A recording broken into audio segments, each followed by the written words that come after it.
Hello, everyone, and welcome to the Spurs Up Show, best Gamecocks podcast on the internet. Today is Monday, July the 26th, 2021. Today's show, we continue along with the 2021 TSUS Season Preview Series. Guys, on today's show, we're talking Gamecocks defense heading into the 2021 football season. Guys, first things first, we'll look back at the 2020 season, key departures, key returners, also top storylines for the unit in 2021, as well as why they'll be better, why they'll be worse.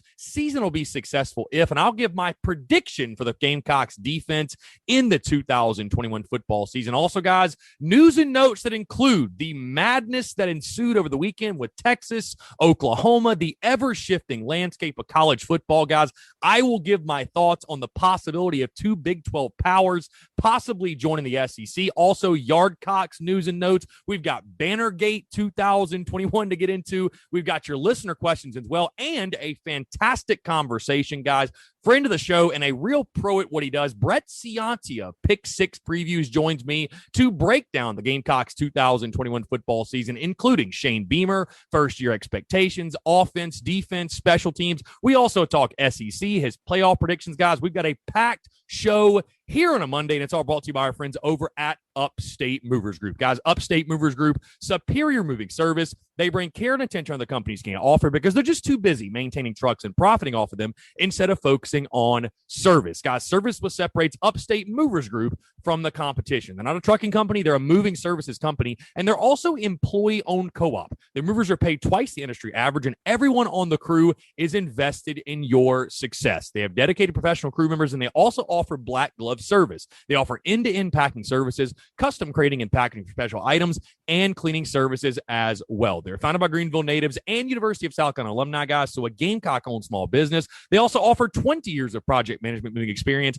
and they can offer logistics and solutions that traditional moving companies simply do not have the skills for. Guys, whether in the upstate or across the state of South Carolina, if you have any moving needs in 2021, please be sure to check out our friends over at Upstate Movers Group. You can find them on social media at Upstate Movers Group. Or of course, guys, if you have any other questions, go to their website, upstatemoversgroup.com. That's upstatemoversgroup.com. Be sure to check them out and tell them Chris from the Spurs Up Show sent you. Let's get it.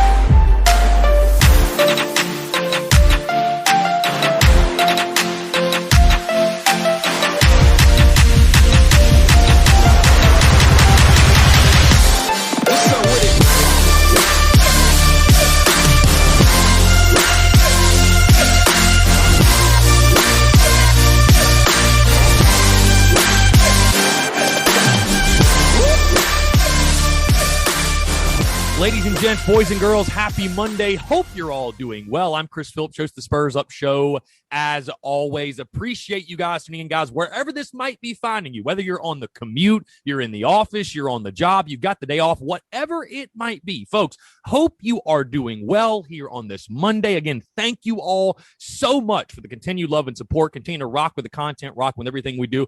I am fired up to chat with you all here on a Monday because, boy, oh boy, what a packed Monday it is. What a hell of a week we've got lined up with Carolina football. We're getting closer and closer and closer, guys. We've got 40 days to kick off.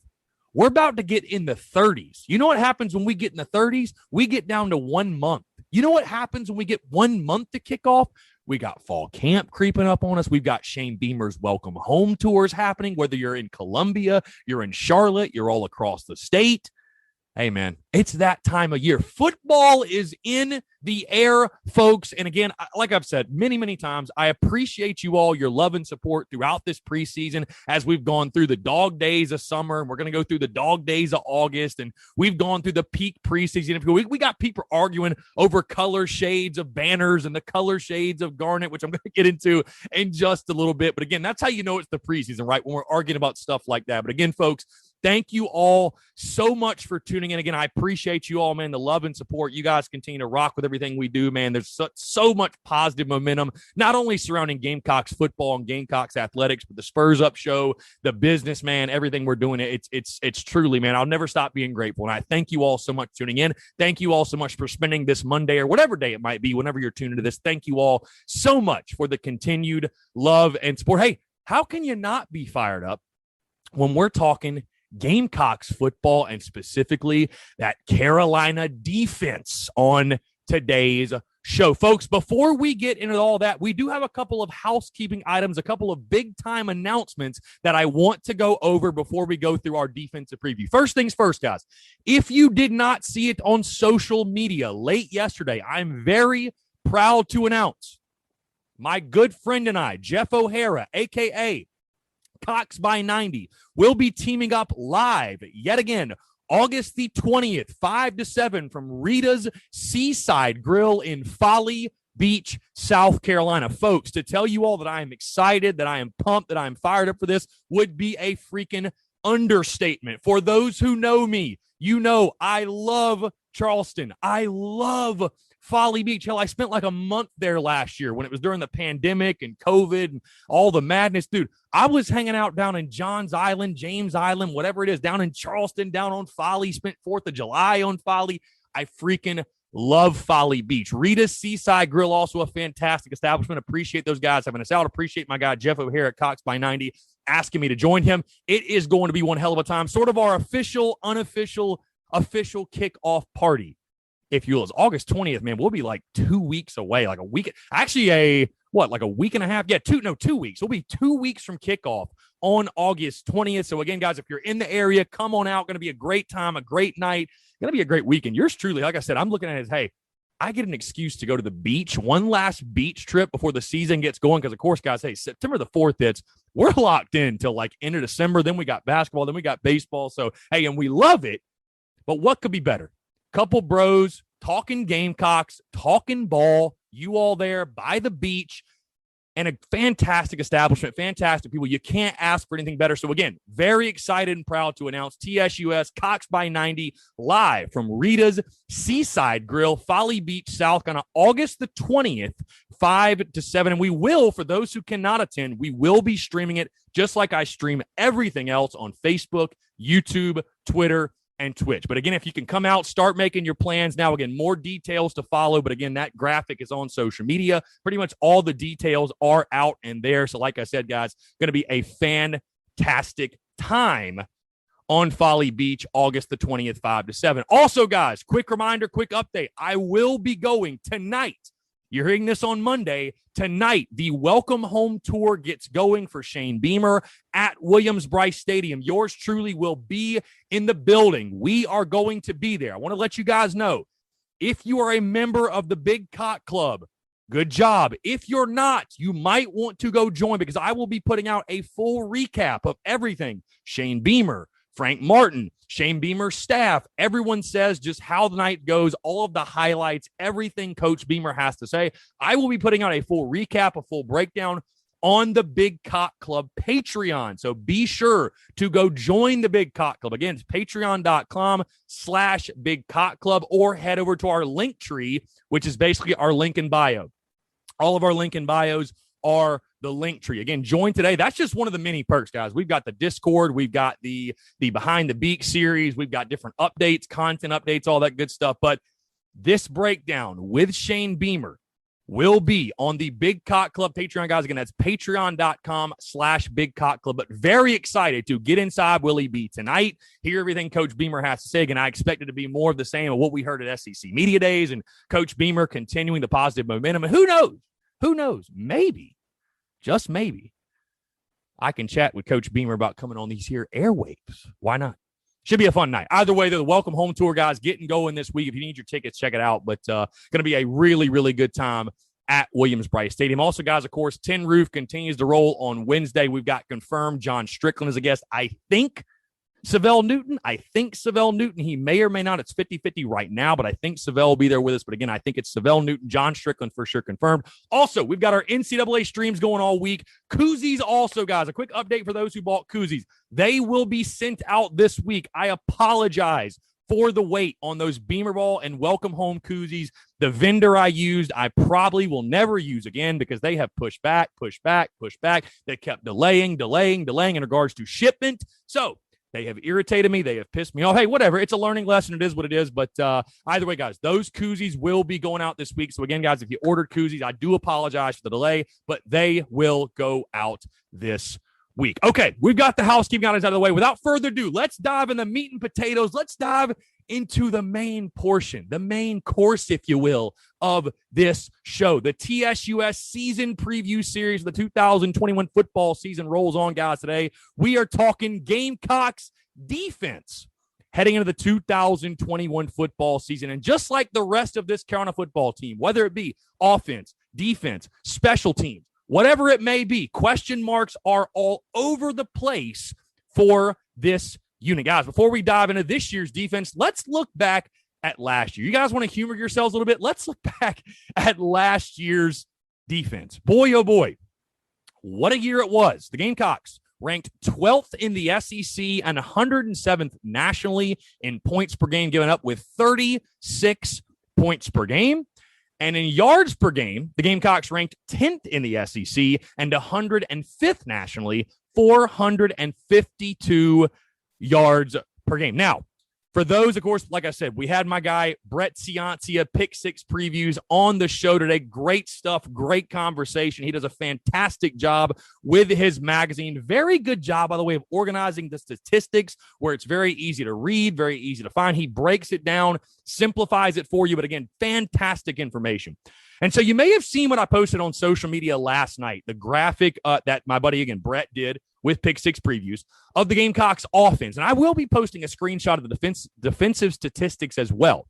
But what you might have noticed with those offensive statistics is what he does is, depending, he lists things like scoring, yards per game, total offense, total defense, whatever, yards per play, sacks, whatever, statistics for both offense and defense.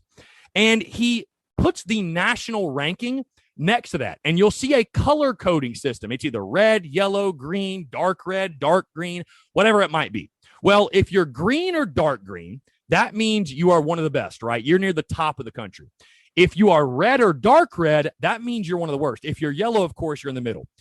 Well, when you guys see this graphic of South Carolina's defense statistically a year ago, there is a lot, and I mean a lot, of red and very, very, very dark red. I'm telling you guys nothing you don't already know. The defense was a mess last year. It was atrocious. It was pitiful. It was awful. There's no way to sugarcoat it. And hey, that, folks, is probably the number one reason, outside of a multitude of other things, that to me is the number one reason why you saw the changing of the guard at the head coaching position. I told you guys last year, not to harp too much on the 2020 season, but I told you guys it would be a bigger indictment on the Gamecocks coaching staff in 2020 if the defense was below average than if the offense struggled again. And certainly enough, guys, saying that the defense was below average a season ago is putting it very, very politely. Again, 36 points per game, 452 yards per game in the 2020 football season. Let's talk key departures and key returners, guys, as we look at this 2021 unit. We'll start key departures. And, of course, you've got to start in the secondary. The secondary, of course, is where you hit the hardest. Defensive backs, J.C. Horn and Israel Mukuamu, both taken in the 2021 NFL draft. Of course, J.C. Horn, most notably, the 8th overall pick to the Carolina Panthers. So both those guys are gone. Defensive back Jamie Robinson, John Dixon, also gone in the transfer portal. You also lost defensive lineman Keir Thomas in the transfer portal. And then really, I think one of the most underrated losses for this year's group is really the guys, that I say is the heart and soul, or was the heart and soul of your defense a year ago. Even when things were rough, week in, week out, this guy continued to show up, a real lunch pail type of player, and that is linebacker Ernest Jones. Again, I thought his impact was very underrated. It was felt week after week, led the Gamecocks basically in tackles every single season he was on campus. So again, linebacker Ernest Jones, another key loss. But certainly the secondary, I think most of us would agree, is where you were hit the hardest when it comes to your key departures going into the 2021 football season. Now, key returners, you do have some talent coming back. I know that's something else we would all agree with, certainly, and it starts up front. Defensive lineman J.J. Enigbare, also defensive lineman Jordan Birch. You've got defensive lineman Zack Pickens. In the secondary, you got defensive back Cam Smith. You've got linebacker Mo Kaba. And then your DBs, R.J. Roderick and Jalen Dickerson. So there are some familiar faces. Also, defensive lineman Tonka Hemingway, defensive lineman Rick Sandage, tons of guys coming back from last year's team in the front seven, and also a ton of new faces on the defense as well, which we'll get into more in just a second. But you've got a lot of guys coming back that have played good football for you, especially J.J. Enigbare, who I think we'd all agree is, for lack of a better way of putting it, he's the leader of this defense. I think this is his defense. I don't know if he's quite that vocal leader, but certainly when you look at a guy who has the highest projection for his future and who is the most talented, most likely, it is right now at least J.J. Enigbare, a guy that was picked by the media, first team preseason all SEC. And we know what J.J. did a year ago, leading his team in sacks. Was one of the most fierce pass rushers in the conference. So you do have a nice core of talent returning in 2021, but especially in the back half, some guys that are unproven for Clayton White in his first year. Guys, let's move into top storylines for the 2021 football season for the Gamecocks defense. And I mentioned Clayton White. I think one of the biggest storylines this year is the return of the 4-2-5 defense. And that scheme coming back to Columbia. Guys, if you remember, this is the same scheme South Carolina ran when it was in the midst of its most successful run in school history, 10-13. This is the defense the Gamecocks run under Ellis Johnson, right? This is what they did. And it really gives your defense the ability, hey, let your guys be athletes. Now, those two in the middle, those two linebackers, one being a linebacker, most likely the other being like an Antonio Allen, a spur, if you will, they've got to do their part. But certainly it's going to give your guys the opportunity to just use their athleticism and be true athletes. The return of the 4-2-5 defense, what does that mean for South Carolina? And the overall scheme, what do they try to do? Again, I want to get into that more in just a little bit, but the return of the 4-2-5 coming back to Columbia, what type of impact does that have on a defense that struggled so mightily in really any formation they were in a season ago? Of course, one of the other big storylines, I taught J.J. Enigbare, I listed off Jordan Birch and Zack Pickens and Sandage and Tonkin. I can just keep going down the list. But this Gamecocks defense leaning on the defensive front, I think that is the headliner when you're talking South Carolina defense going into Shane Beamer's first season and Clayton White's first season effectively as defensive coordinator. Listen, if you're going to have a successful season this year, and I may be jumping the gun just a little bit, but if you're going to have the type of season you want, if you're going to make a jump on the defensive side of the football, I've listed off names, right? We can just keep going. Hey, Brad Johnson, Aaron Sterling, guys I haven't even talked about, right? There's so many of them. Jordan Strawn's another one. You keep going down the list. You've got athletes on up front. There's no question. You have athletes that can win at the point of attack. And if South Carolina's defensive line does not have the type of year we are hoping it does, you're not going to be improved on the defensive side. You're just simply not. You're not going to get better because, again, the defense was ugly last year. It was ugly. And if you don't think getting after the quarterback is important, get this stat from our friends over at collegefootballnews.com. I posted this actually a few months ago. It was a slow Saturday. I was reading college football news, and I came across this stat. And I know it might sound like no duh, Chris. It might sound like a no-brainer, but it's just mind-blowing to read out loud, right? Listen to this. Last season, South Carolina came up with 10 sacks in the first 4 games of the season, right? And it went 2-2, okay? And the other 2 losses, I think we could say, were not all that bad, right? You went 2-2. In the next 6 games, South Carolina recorded just 4 sacks and went 0-6, okay? So you had 10 sacks in the first 4 games, you went 2-2. The last 6 games, you had 4 sacks, and you lost every single damn one of them. Get this, though. It goes even further. Going back to 2016, South Carolina is 13-2.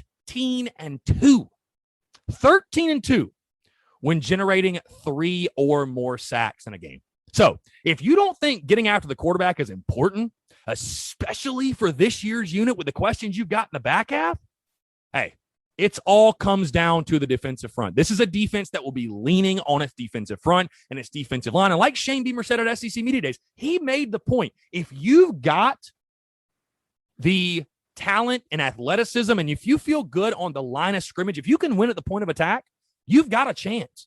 And South Carolina, I feel like we say it year after year. I feel like I've been saying the Gamecocks defensive line is a strength for the last 5 years. I feel like I keep saying it year after year after year. Well, at some point, that defensive line has to live up to the hype. They have to be who we think they are. I think this year could be that year. But again, when you're talking storylines, you're talking this defense, you're talking a headliner, it is that front seven. It is that front four. And it's those athletes up front that should be able to make life hell for opposing quarterbacks. And in the run game, by the way, I think they finally got the size, should be able to plug those gaps, plug those holes, win at the point of attack, and give South Carolina a chance on the defensive side. Now, moving along, another big storyline. I mentioned him earlier. I think one of the most underrated departures, one we have not talked about enough, guys, is Ernest Jones. When I talked about leaders, who is the leader of this defense? Now, I mentioned J.J. Nibare. Now, statistically, he is the leader. But is he that vocal leader? Is he that guy? Ernest Jones said it very, very clearly in the spring of 2020, guys. I don't know if you remember this. He said, this is my defense. I am the leader of this defense. This is my defense, bottom line.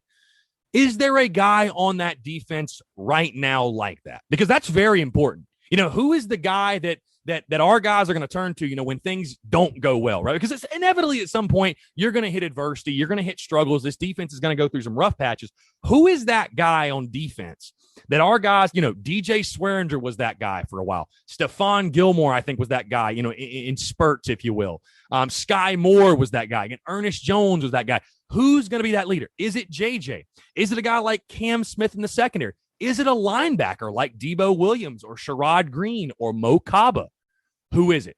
Who's going to fill the shoes of the departed Ernest Jones? Because like I said, guys, a very underrated piece last year, a very underrated piece during his career, and I think a very, very underrated loss for South Carolina defensively. Somebody's got to step up, not only, by the way, as the leader, but as the stopper in the middle of that defense. The Gamecocks, for whatever reason, guys, I don't know what it is. At linebacker, would anybody consider us linebacker you?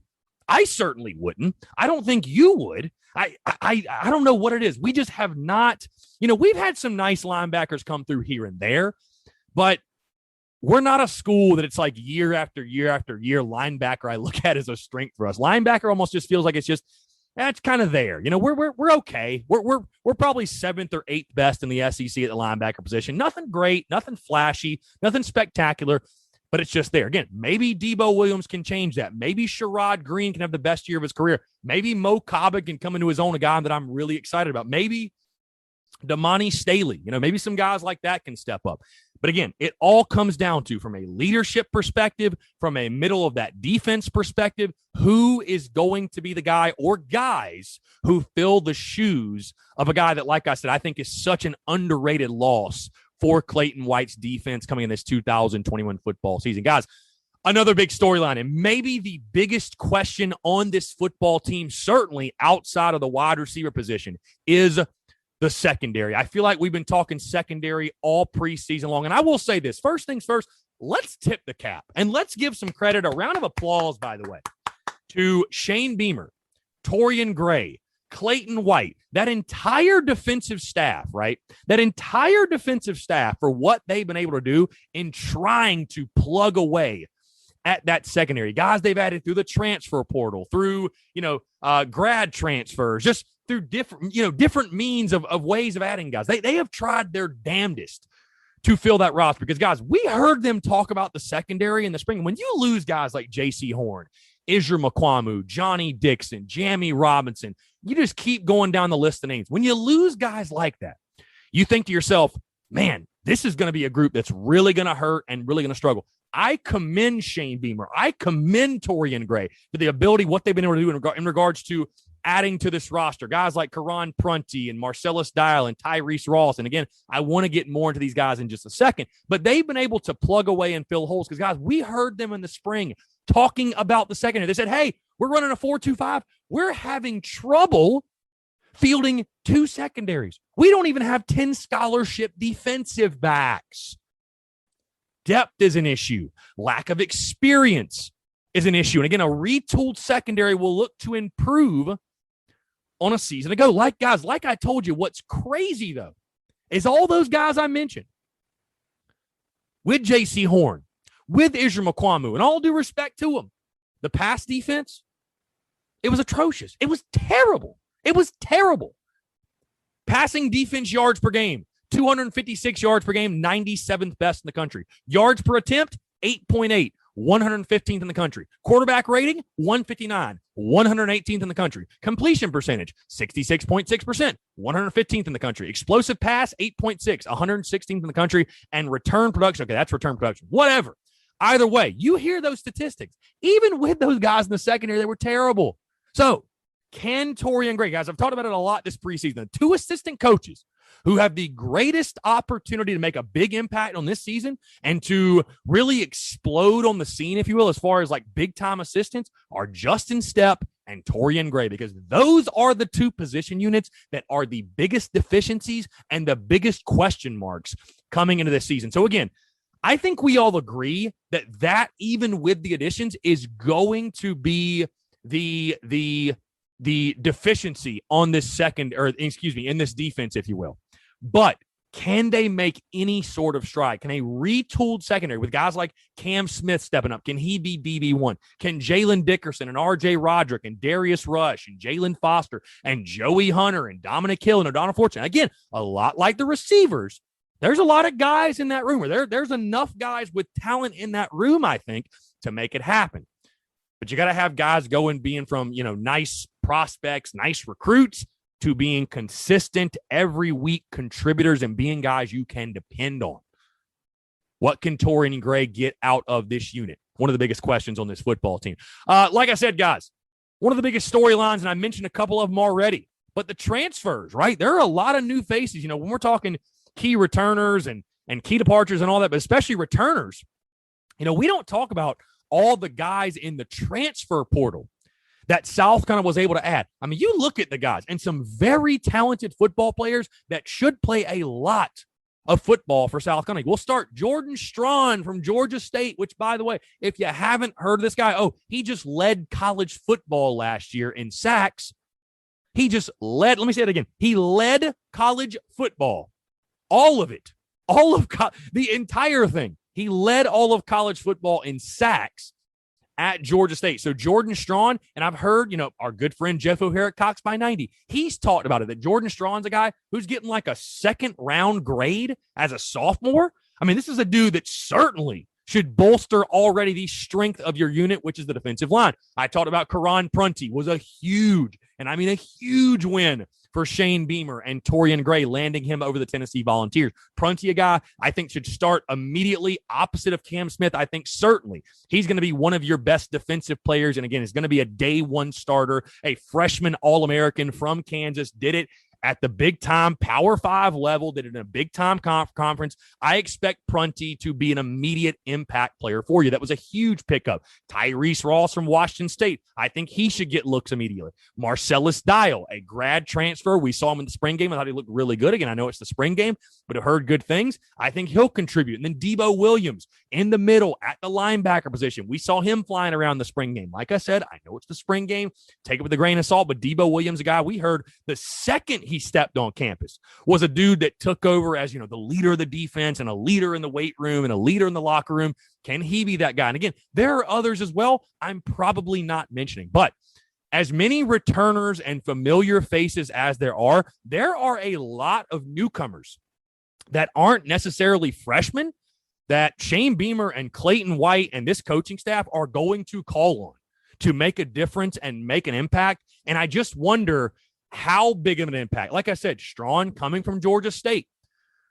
And I know he was college football sack leader, to play devil's advocate, though. It was at Georgia State. Can he adjust to this level? Tyrese Ross coming from Washington State to the SEC. Karan Prunty coming from the Big 12 to the SEC. Marcellus Dial coming from JUCO to the SEC. Debo Williams coming from Delaware to the SEC. Hey, I think it's smart for Gamecock fans to not, ask these guys to be all conference players or all Americans, but just be, like I mentioned before, just be consistent pieces, consistent contributors on a week in, week out basis for this defense. Hey, and I think good things will happen. But again, you've got a plethora of guys, quality transfers you were able to snag out of the transfer portal, grad transfers, whatever they were, or in recruiting. And I think Shane Beamer, like I said, his entire staff, you got to tip your cap to those guys for landing all the guys and all the others that I mentioned or even didn't mention. Another big storyline for me, guys. I talked a little bit about this new coaching staff. Again, it's a brand new defensive staff with Clayton White as your DC, Jimmy Lindsey, D-line coach. You still got Mike Peterson at linebacker. Please forgive me if I mess that up. But Torian Gray in your secondary. You got a ton of new coaches, right? Brand new defensive staff, basically brand new, which is probably a good thing. But a brand new defensive staff. One of my biggest question marks, and what's so funny about what I'm about to say, for those who have watched me play NCAA, right?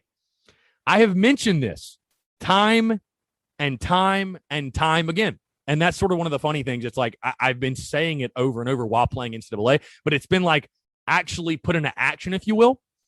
And I think one of the top storylines, at least for me personally, but I think it is a big storyline that I think Gamecock fans, you guys should be paying attention to, is the overall strategy of Clayton White, the philosophy. We talked about identity on offense. Well, hey, what's the defensive identity, right? Are we going to be more of an aggressive defense or more of a conservative defense? And what I mean by that is this, right? Realistically, and of course, next week, we're going to start breaking down these position units, right? We're going to break down D-line, linebackers, secondary, all of it, okay? But I think most of us would agree that on this defense, the strength is the front seven, it's the defensive line, and the big question mark, the deficiency, is the secondary. Now, my question is this. Is South Carolina going to be a defense where 3rd and 7, 3rd and 8, right? Let's say you get them into a 3rd and long, okay? You got them in an obvious passing situation, or what I would call an obvious passing situation. I think 3rd and 7 or longer, that is an obvious passing down, okay? You get in an obvious passing situation. What does Clayton White do? Is he more of a coach that wants to sit back and trust his DBs, or more so trust his front four that he can get pressure with four and take the risk of not getting there, but also help out his secondary? Does he want to play it back a little bit more? Or is he a coach on 3rd and 7 or longer? He says, you know what? Secondary is our issue. We're not going to ask our guys to play coverage like that. We're not going to ask our guys to sit back there and cover for 3-4 seconds. We're going to send a blitz. We're going to send 6 guys. Hell, we might send 7 guys. We are going to make sure we get to the quarterback. And again, I think that's the question Clayton White is going to have to answer himself. How much do you gamble? How aggressive are you? How much do you pick and choose your spots, right? Of aggressiveness versus sitting back in coverage, again, trusting you'll get there with 3 or 4 guys and helping out a secondary that, like I said, guys, hey, guess what? In your secondary, your leading returning contributor, your leading returning defensive back has 3 career starts. 3. That's a fact. That's not an opinion. That's a fact. So what does Clayton White do? Is he more of a DC that wants to roll the dice and send the blitz and bring exotic pressures and all that stuff? Or does he want to trust his defense will, get there with 4? Or even worse, by the way, and I don't even want to bring this up, but we saw it a bunch over the last couple of years, that bend but don't break mentality, right? Playing with a cushion, playing soft between the 20s, then trying to tighten up in the red zone. I hope and pray to God we don't see that, because, man, it's like dying a slow and painful death to watch that. But with Clayton White's defense, is he more aggressive? Is he more conservative? And I expect him to mix it up. How much does he mix it up? Like, do we lean more towards the aggressive side? Do we roll the dice more often? Or, like I said, does Clayton White want to sit back, help out a young secondary, trust his front 4 to get there with just 4? What is the strategy there? I'll be really interested to see that. Now, guys, final storyline I want to talk about for the 2021 football season defensively. And I think this one is really, really interesting. If you've been listening to some of the conversations I've had with guys like Phil Steele and Chris Marler and tons of others that I've talked to about this upcoming season, you've definitely heard me say this more than a time or two, right? Because when you look at this team and you look at this defense specifically, it is very easy for an outsider to look at it and say, oh, well, they lost JC and they lost Izzy and they lost Jamie, and they lost John Dixon. Oh, the defense, they lost Ernest Jones. They lost Keir Thomas up front. They got some nice pieces, but the defense is going to take a step back. They're going to take a step back, right? This is a bad defense last year. They're going to be even worse this year. They're going to be hurting, et cetera, et cetera, et cetera. First-year defensive coordinator, blah, blah, blah, whatever. But this is what I have written in my notes, guys, and I would pose this to you. Well, At least it can't get any worse than last year. ... Right? I mean, because on paper, and again, from the national perspective, those might look at this and say, man, this defense is going to be so much worse. Here's the thing, though. 36 points per game in 2020. 452 yards per game. And when you think about the guys that I just listed off, hey, I didn't even list off Shiloh Sanders. There's others as well that dipped out. But when I listed off the guys like JC Izzy, all those secondary guys, and then I read off the statistics, guys, it simply doesn't make sense. And I'm talking fan expectations, right, with this first year, because we've all got expectations. Hey, here's what I expect offensively, defensively, record, blah, blah, blah, whatever. But when you're talking specifically defense, I'm a bit torn, if you will, because like I mentioned, there's a part of me that's like, man, we lost so much. We have a lack of depth. How could we be any better? But then it's like, how could we be any worse than we were a season ago? I mean, guys, we were historically bad. We were historically bad. And so you think to yourself, hey, secondary is the biggest deficiency. Secondary is the biggest question. Well, even with those guys I mentioned, we weren't worth a shit. So what difference is it going to be losing them anyways? Even with those guys, we couldn't cover. Even with those guys, we were giving up 256 yards per game through the air. I mean, so I'm a bit torn when I talk predictions for the defense or first-year expectations under Clayton White, because on one hand, like I said, guys, you did lose a lot, and you lose a lot from a defense that wasn't very good last year. But on the flip side, maybe, just maybe, this change of culture, this change of coaching staff, this change of philosophy, maybe, just maybe now, that will be the trick in getting more out of a defense that I think we all agree had far too much talent to be as bad as they were last year. Had far, far too much talent. Does that talent shine through this year? Are you able to get the most out of the new guys who were on campus? And maybe, just maybe, like I said, surprise some people defensively. All right, let's move into why they'll be better, why they'll be worse. Again, you guys remember this from the last show. I talked about why I think the Gamecocks defense could be better or will be better this season, why they could be worse or will be worse in this upcoming season. Guys, let's start with why I think the Gamecocks defense will be better in the 2021 football season. And I just touched on it. Because if you go back, again, my good friend Brett Ciancia, Pick Six Previews, right? Great conversation on this show in just a little bit. You look at the recruiting numbers, and you look at where South Carolina has finished in their classes, excluding last year. Last year's a wash. During the previous coaching regime, since 2016, the Gamecocks classes have finished as such: 25th, 21st, 18th, 17th, and 18th. The Gamecocks have a 5-year average of 28th, and that includes last year when you finished 78th, right? So, point being this, there's talent on this defense. You have literally 2 5-star players that will be in your starting lineup in Zack Pickens and Jordan Birch. You have a guy on the edge in J.J. Enigbare that is one of the most feared pass rushers in the SEC. You are adding Jordan Strawn, who led all of college football, in the category that I just mentioned. You have Tonka Hemingway. You have Rick Sandage, who, by the way, was a 4-star prospect out of Concord, North Carolina. You've got Jabari Ellis. My God, how does he almost slip my mind? Big Jabari Ellis. Truly one of the leaders of your defense and a true run stopper in the middle. You've got Mo Kaba. You've got Sherrod Green. You've got Debo Williams. You've got Cam Smith, who was a very, very highly regarded prospect. Jalen Dickerson, R.J. Roderick, right? Karan Prunty, you're adding. All the new guys, like I mentioned. You have talent. If nothing else, you've got a plethora of talent up front. And like I told you guys, I know you'd all agree, we have not seen the most out of the talent that has been on this football team and specifically on the defensive side. So why I think the Gamecocks defense will be better in this 2021 season, number one, they can't get any worse, right? But no, seriously, why they'll be better. I think what you saw last year, if you have the talent and things still aren't working out, it's coaching, right? That's a given. That's a no-brainer. It's coaching. And I think from what I've heard behind the scenes, in the building, whatever you want to call it, the schemes and the overall strategies, players were confused. They were asking players to do too much. And overall, the scheme was just bad. Guys, I had a current player tell me in December, and I won't name him, obviously. I had a current player, though, tell me in December, after the season was over. I asked him about the LSU game. Who can forget, right?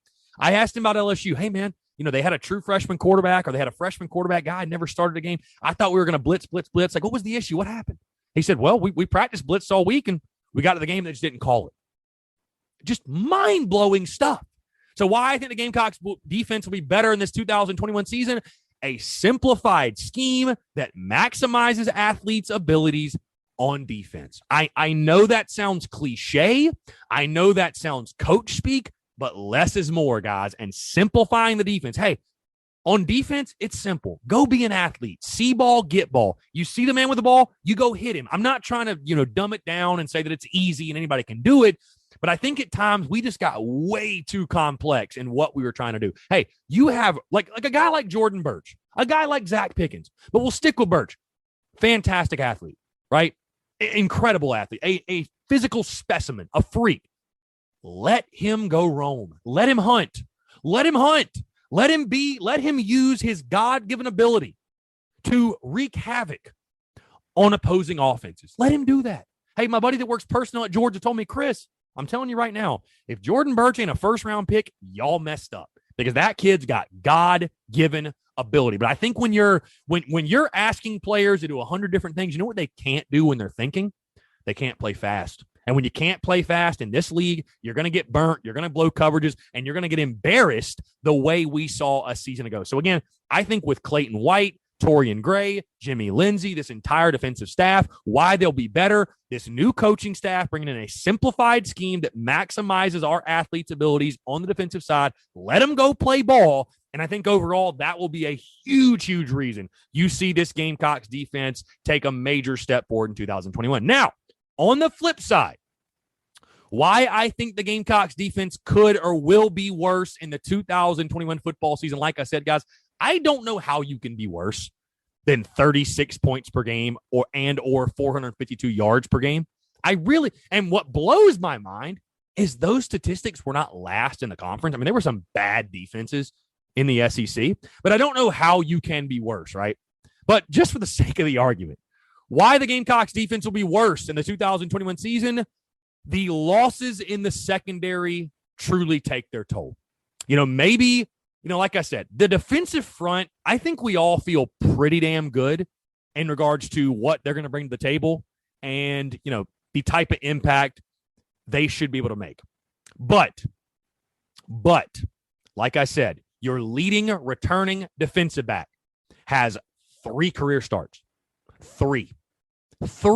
A grand total of 3. That's not a lot. And depth is a serious concern and a real issue in the back half of your defense. I've talked, maybe I'm not giving enough credit to, hey, maybe J.C. Horn and Ishmael Kwamu and Dixon and Jamie, maybe they were the ones holding together a horrific defense from possibly finishing 14th in the SEC. And so if that is the case, and those guys in the secondary don't come into their own and they're not the players we hope they are, then, hey, teams are just going to throw it on us all night long. And guess what's going to happen? The throw is going to open up the run. They're going to be able to do both, and we aren't going to stop a freaking nosebleed.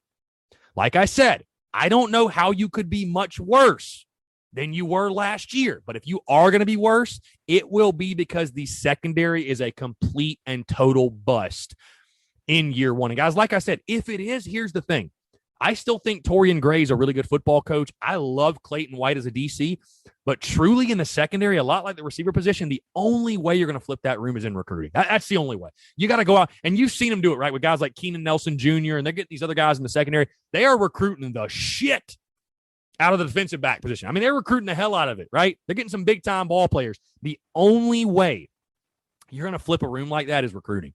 So why they could be worse in this 2021 season, those losses in the secondary really proved to be a much bigger deal than even you or I are giving them credit for. All right, let's move into season will be successful if. And guys, I've been talking about them the entire show. It's no secret. The secret sauce with this defense is no secret at all. It's very simple. The season will be successful for the Gamecocks 2021 defense if the defensive line lives up to the hype. And I've written down a number here, 25 or more sacks in this 2021 football season. Listen, it's all going to come down to the line of scrimmage. It's all going to come down to, I mentioned the guys, but we'll go back down the list. J.J. Enagbare, Aaron Sterling, Brad Johnson, Zack Pickens, Rick Sandage, Jabari Ellis, Tonka Hemingway, Jordan Birch, Jordan Strawn, who you added, Devontae Davis, who's back from injury. Am I forgetting? The list just goes on and on. I mean, I just listed 10 guys. You have depth. You have size. You have athleticism. You have highly recruited guys. You have guys who have been developed. You've got a mix of you got 2 5-star players in the guys I mentioned, okay? 2 5-stars. The strength of this defense is no secret. It is the defensive front. It is that front seven. For the season to be successful for this Gamecocks defense this upcoming year, hey, we can talk about the secondary, and they've got to get better, and guys have got to come into their own. The linebackers have got to step up. But if that defensive line, if they don't live up to the hype, if they don't balls to the wall, ball out, and establish themselves as one of the top, I'd say probably 3 or 4 units in the conference, the Gamecocks defense will not take that step forward they are hoping for, right? A guy like J.J. Enagbare, he's got to go off once again. Jordan Strawn, you better be able to adjust this lead. Guys like Brad Johnson and Aaron Sterling, hey, I feel like they've kind of fallen off the map. You got to come back into your own. Those are 2 really, really good athletes, real big, strong, physical dudes.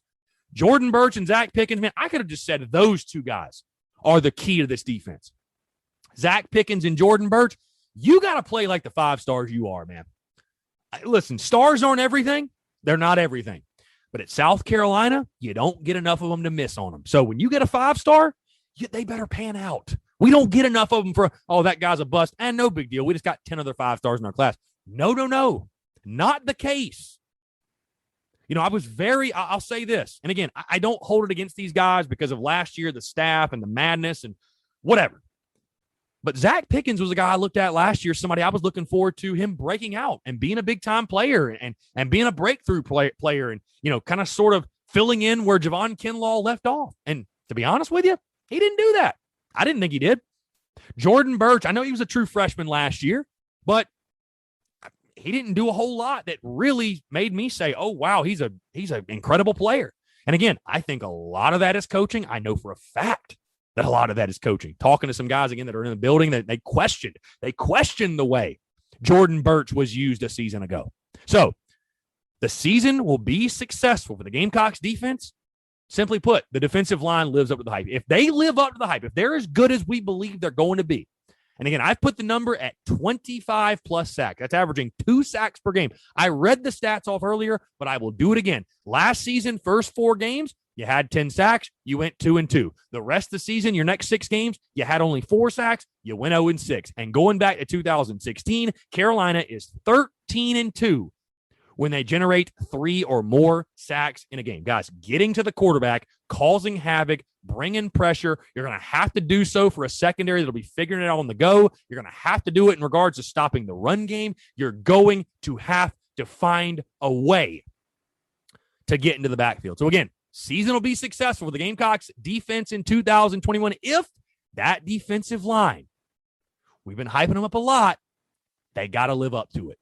When the lights cut on, they got to shine bright. Period, point blank. All right, let's move to my prediction for the Gamecocks 2021 defensive unit. And like I told you guys, man, going back to the stats from last year, there's just no way this group can be worse than they were a year ago. There's just no way, right? There's just no way, right?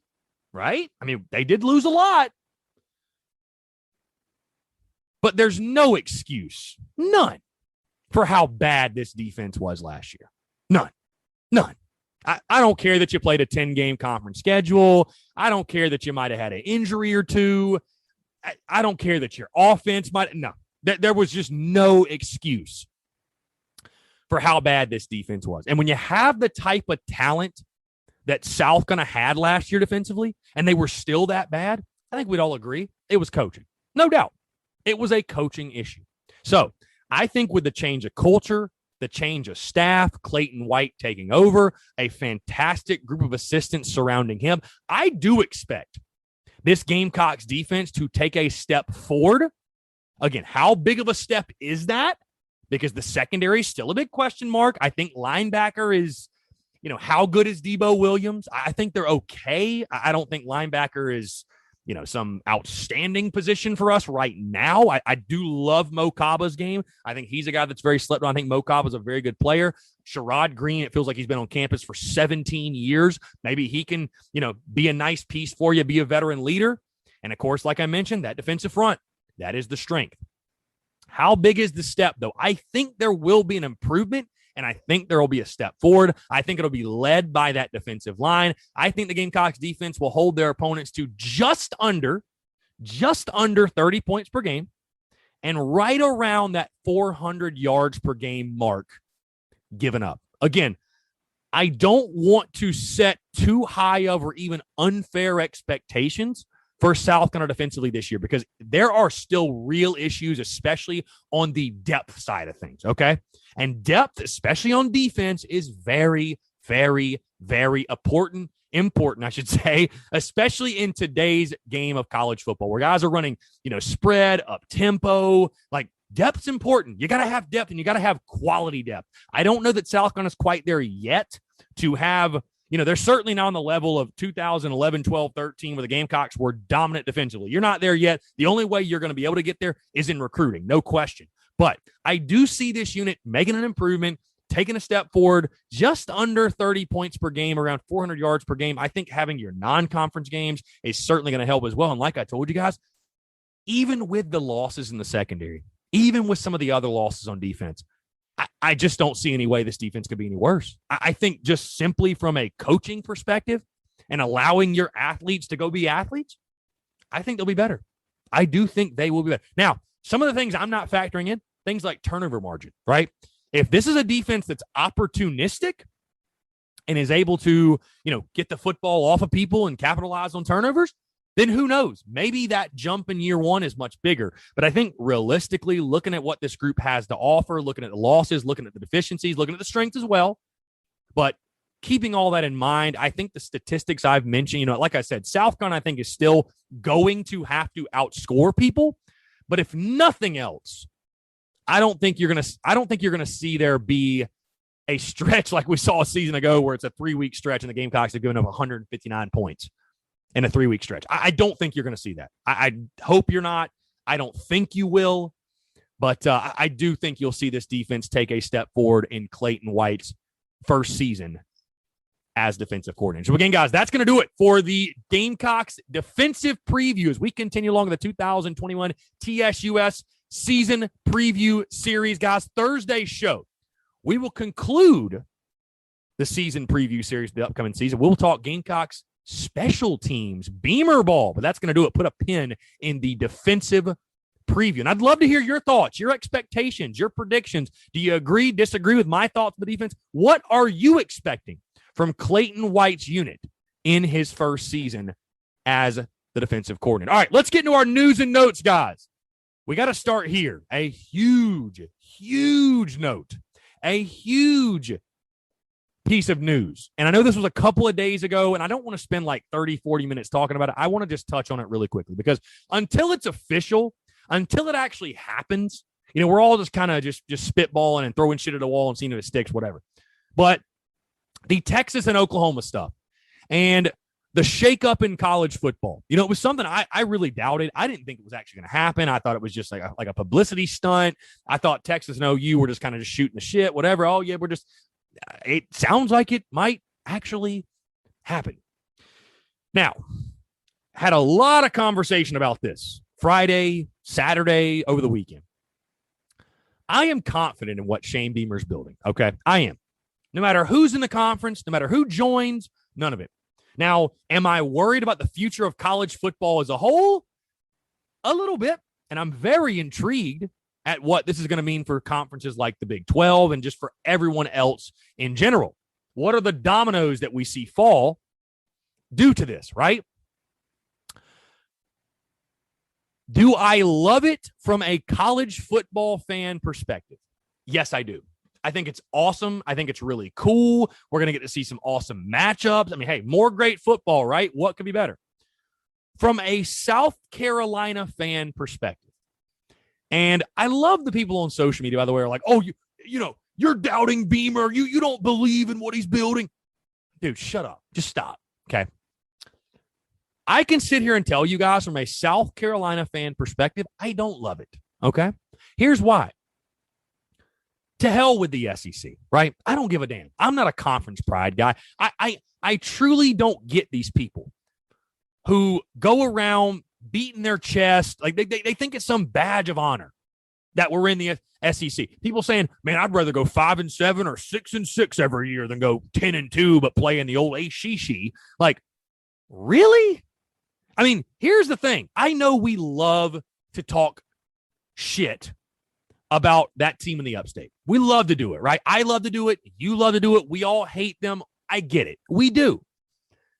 But the whole schedule conference thing, this wiener measuring contest that people love to have between conferences, like it's all fine and dandy.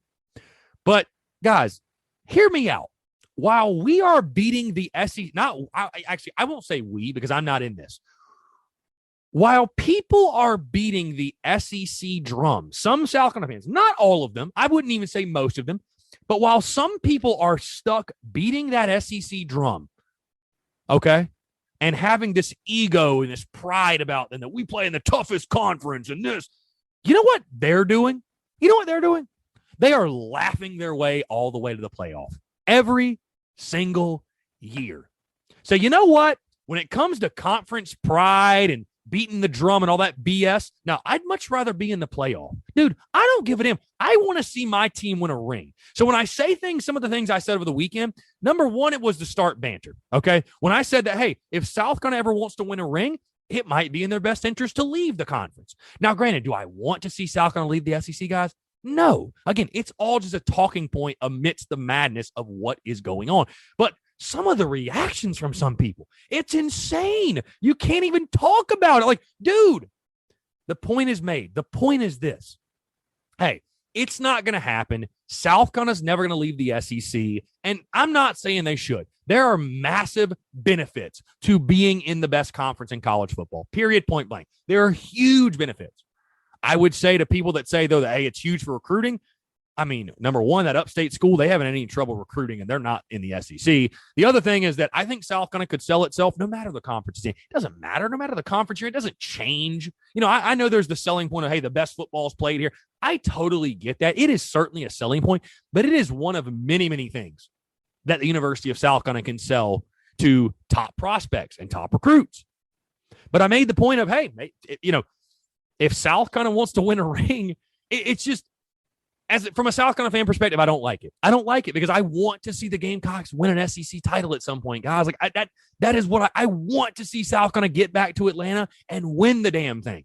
And when you add teams like Texas and Oklahoma, and if you keep adding people, guess what? It just gets tougher and tougher and tougher. Again, I'm someone, I don't like to worry about things that are outside of my control.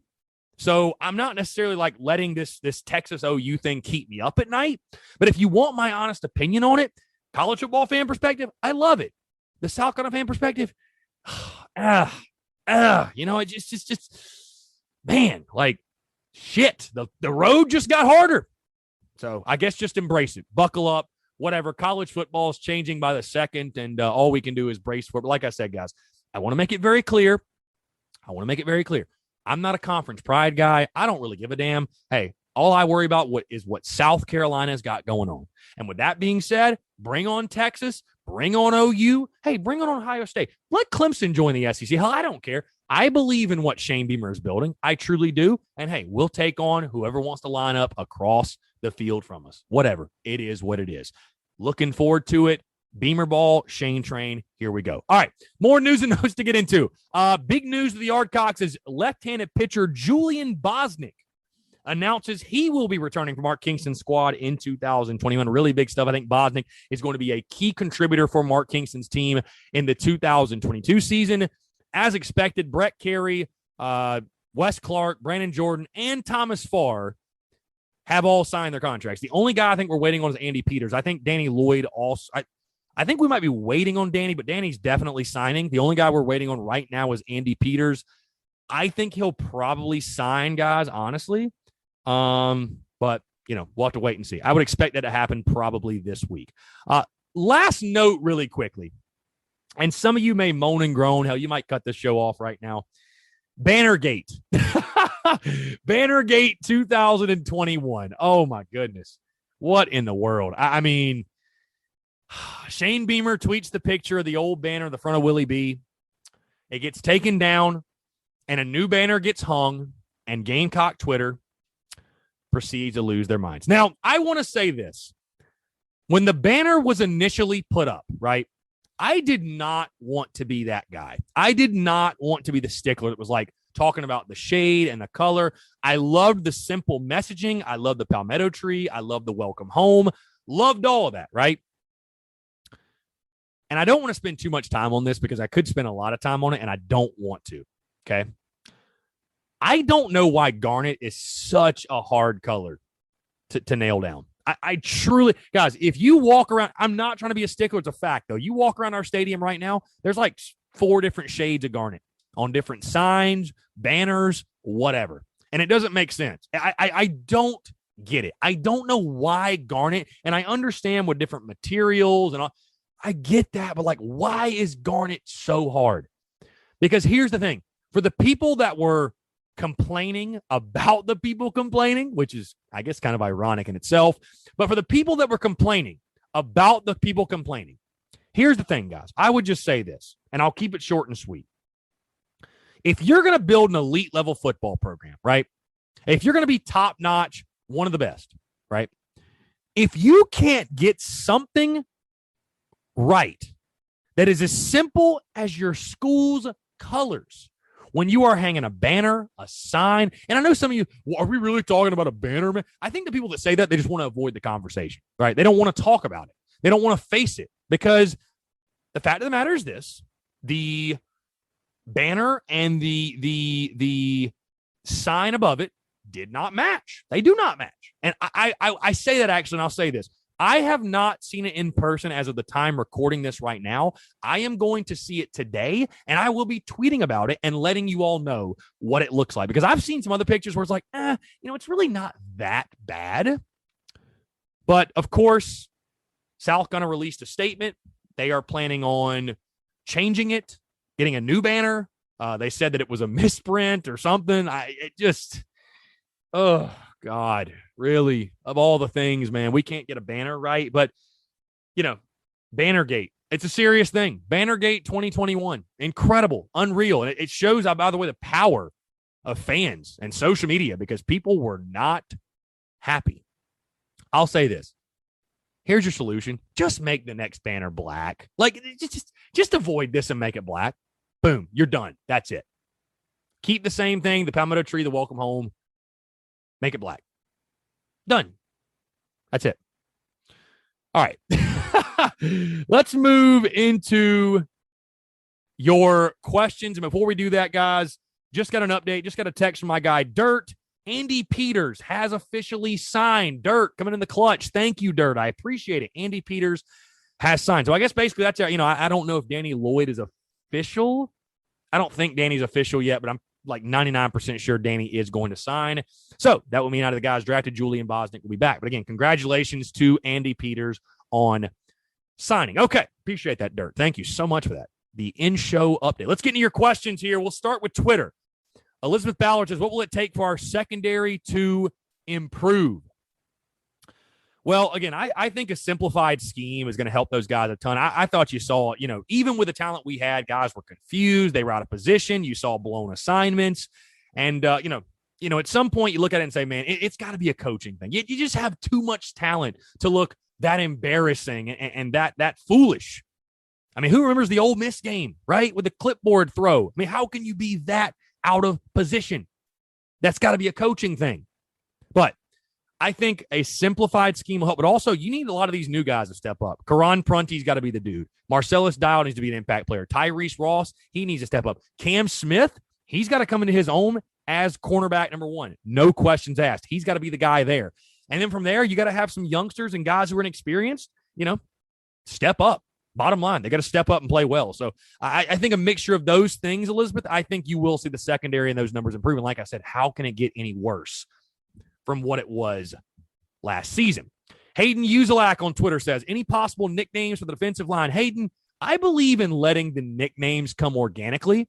So I'd say let's get closer to the season. Let's maybe get a couple games in the season, and we'll just kind of see if a nickname sort of comes about naturally. But I think putting a nickname on a defensive, on a position unit, I should say, or even an individual before they've even played a down, that's a little scary, right? Like the bust for Kevin Harris, that wasn't a predetermined nickname. That came about organically and naturally. Let the nicknames flow organically and naturally. That's how the best nicknames truly come about, in my opinion. So let's do that. Billy Papa DePoulis, at GC Billy. I'm sorry, Billy. I'm sorry for butchering that. At GC Billy. You can correct me, hopefully, in the DMs. He says, what will be the scheme? 4-3, 3-3-5, 4-2-5. Will the DBs concede 5+ yards, play off their assignments like we saw endlessly under Muschamp? So it'll be 4-2-5. That's been predetermined, 4-2-5. As far as the secondary, listen, here's the thing. Every coach wants to play that bump man coverage, right? They all do. They want to play that. But it doesn't come down to what you want to play. It's what can your guys do realistically. And, I guess what you saw. And Muschamp was also a guy, he loved to try to avoid the big play, right? The explosives, limit the explosives. And I think we got so caught up in that at times, though, that, man, we're just giving 5, 7, 8-yard slants and curls. And, I mean, it was brutal, right? That bend but don't break. Like I told you, between the 20s, soft as hell, try to strengthen up in the red zone. So I think we'll see more aggressiveness. I think with Torian Gray, I think you'll see more aggressiveness in the secondary. How much more? Because of the options you have, I don't know, but I like to think there will be more aggressiveness in that secondary. Krusty Andy, what do you expect from Birch this season? I think he's going to blow up. I think he's going to have a huge year. I think Jordan Birch is going to play like the 5-star Jordan Birch we recruited him to be. I think he'll be a big-time impact player for us this year, Krusty Andy. Good question. Matthew_Sat65, and these are on Instagram, by the way. Matthew Sat says, how much can the secondary improve from last year? I would say a lot. Again, I don't think you can get any worse. Rocco Fokker Smith, do you think the pass defense is better or worse compared to last season? Better. Austin G_45 says, what does our new look secondary look like, and what impact can they have in year one? A lot of secondary questions. Again, the guys I mentioned, Cam Smith, DB1, Karan Prunty, really 1A, 1B, and those two guys. Dickerson Roderick in the back. I think Joey Hunter, Jalen Foster, by the way, O'Donnell Fortune, Marcellus Dial, Tyrese Ross, those guys will all play and make an impact. And I think they'll be better, like I said. eCart08, how does Justin Stepp fix the drop issues with wide receivers? So a question about offense, but a good question. There's only so much you can do in a jugs machine. It's about making those plays in the game. I think it's all a mental thing, dude. It's not a physical thing, right? These guys have caught thousands of passes. You wouldn't be at this level if you couldn't catch the football. It's all mental. Can Justin Stepp break through with them mentally? Gavin Lawless, other than Sherrod Green, who steps up at linebacker? I'm hoping Mo Kaba. Not good if it's Staley. I mean, I'm not going to say not good if it's Staley, but I do think Mo Kaba. I like Mo Kaba a lot. I think he's going to be a baller for us. Bradley Oliver _95, expectations for Zack Pickens and Birch this year. I think they both ball out. I think Jordan Birch is a huge year. I think Pickens will be very, very solid in the middle. I mean, he's a monster in that middle. I think both guys play really well, and they have to. Like I said, your 5-star guys, you simply don't get enough of them to miss on guys like that. I think both have big years this year. Scott W. Lawson, in what ways will the new defensive scheme look differently moving forward? Again, the 4-2-5, I think you'll see them be more aggressive. And I think, like I said, letting our athletes just be athletes. Scott W. Lawson, again, who will be DB2 behind Cam, and who will be the new Ernest Jones, the defense? I think it's Karan Prunty. Hell, Karan Prunty might be DB1. Who knows? The new Ernest Jones, people have said Debo Williams, but I think it's got to be J.J. Nibare, man. He or Jabari Ellis. I think Jabari Ellis is certainly a leader as well. Wyatt Mills, biggest weak point of the defense, secondary, no question. JB Goodlow 33. What young linebacker steps up this year? I'll tell you this. You know what linebacker I think is going to step up? Not a young guy, but Rosendo Lewis. I think he finally comes into his own and will play for us this year. What type of impact? I don't know, but I think he'll play for us. No question. Shavala 10. How many yards will Clemson throw on us? Lowercase c is important. Don't give them respect. Probably too many. Unfortunately, probably too many. Let's see. Cody Hames, my biggest concern is how the secondary will communicate. I think communication will be fine. It's lack of depth that concerns me. Gab3_M3, what are your thoughts on OU and Texas joining the SEC? Again, I talked about it earlier, but hey, bring it on. Whatever. Shane Train, Beamer Ball, all aboard. To hell with them. Horns down. To hell with OU. I don't know. Last question. It's fitting, too. B_Deuce_fishing. All he says is secondary. I agree. Secondary indeed. For sure. Again, guys, appreciate the listener questions. Man, thank you all so much, dude, for the love and support. It's been incredible. I appreciate y'all sincerely being interactive with those questions, right? Like the questions segment wouldn't be quite as fun if you guys were not interactive, if you guys were not engaging. And again, for that, I truly, truly do appreciate the love and support. Guys, if you're wondering why I sound like I'm kind of like delaying the interview, I am a little bit, and that's because I am looking for our new ad read with our friends over at Manscaped, because the interview today and conversation, I should say, actually, Brett Ciancia of Pick Six Previews. Great stuff. You remember I had him on the show last year. You can find his work, pick6previews.com. Incredible stuff. He does a phenomenal job in regards to breaking things down. You know, we talked to Phil Steele before. This is one of the best, if not the best, magazine in the game, guys, an up-and-comer. And I really respect Brett because he's a lot like myself in the sense of a one-man show, came from nothing. He's been grinding. He's been, hitting it hard, getting this thing going, getting it off the ground. And Pick Six Previews now, guys, you can see it. You can look at it. It's one of the best magazines, if not the best, like I said, in the entire industry. And we talked all thing Gamecocks, SEC, breaking down Shane Beamer, all that good stuff, guys. So again, sit back, relax, enjoy Brett Ciancia, Pick Six Preview, the conversation, all brought to you by our friends. We finally have it pulled up over at Manscaped. Guys, the sun's out, bums are out. Hopefully your pubes aren't out. Also, flip-flop season's upon us, and you're out here with those post-pandemic toenails. Guys, don't worry. Our friends at Manscaped have you covered. They just launched their 4th-generation performance package and their Shears 2.0 nail grooming kit.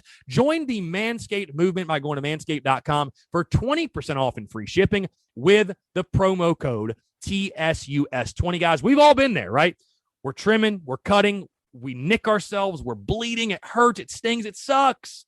Leave that in 2020. The Performance Package 4.0 includes the new Lawnmower 4.0. This trimmer will change the way you approach your grooming routine. Guys, the 4th-generation trimmer features advanced skin-safe technology to reduce grooming accidents. You don't want any ingrown hairs or snags on your boys before beach season. The Lawnmower 4.0 is a 7,000 RPM motor and an on-off travel lock, and it gives you the ability to turn the 4,000K LED spotlight on and off. Guys, if the power grid goes out in Texas again, you can use your Lawnmower 4.0 to illuminate the way with this LED spotlight. The trimmer is also waterproof, so you can trim in the shower, not worry about your cleanup or on aisle D.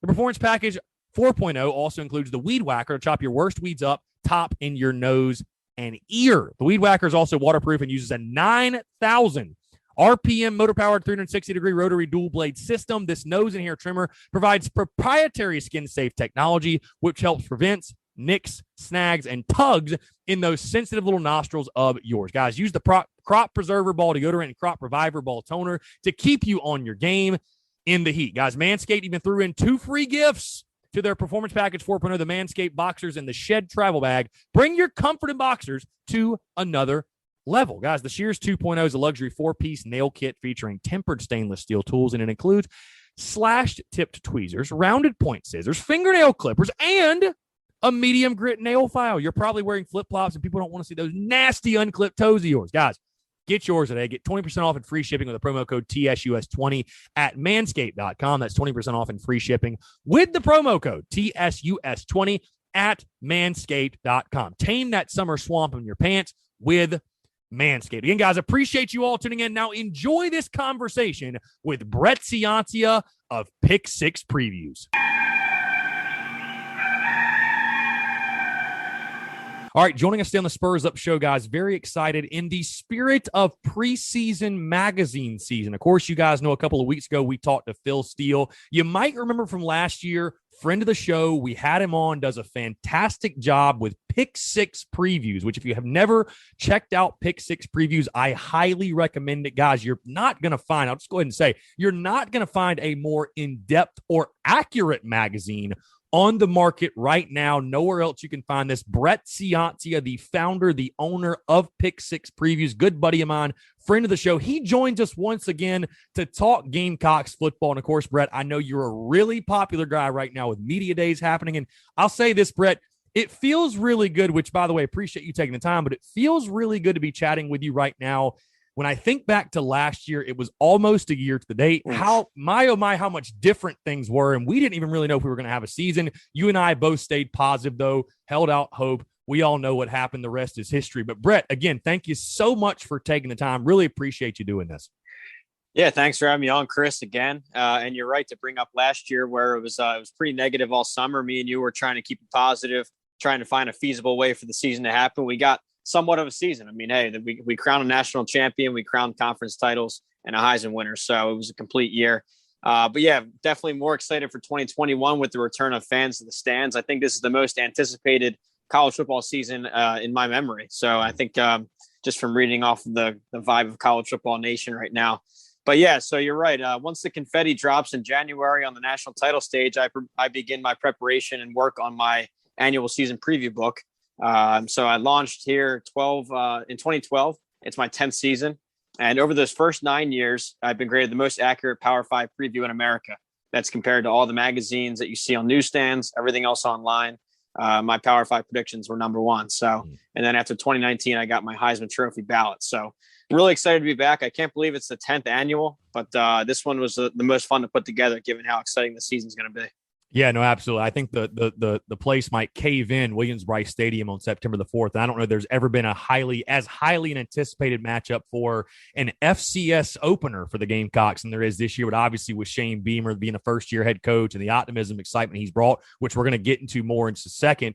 Of course, I'm sure you can understand why. But yeah, like you said, 10th annual season preview, man. I want to say congratulations to you, obviously. Again, pick6previews.com, correct, Brett, is where people can get the magazine. Pick6previews.com. Yes. Yes, that's correct. Thank you for that. Pick6previews.com. Definitely head over there. I've actually got it pulled up right now as we're chatting. But I want to go back, Brett, because obviously not only did the world look a lot different, but South Carolina football looked a lot different at this time of year ago as well, because there was a completely different staff and a different head coach in place. I want to talk about just briefly the 2020 season, because as I joked with you off air, I love how you break down everything statistically, offensively, defensively. I mean, you break it down to the nitty gritty. And when you have your rankings, you have a color coding system, green or dark green being you're one of the best in the country, yellow being you're kind of in the middle, and red and a dark red being you're near the bottom of college football. And of course, the Power 5 for sure.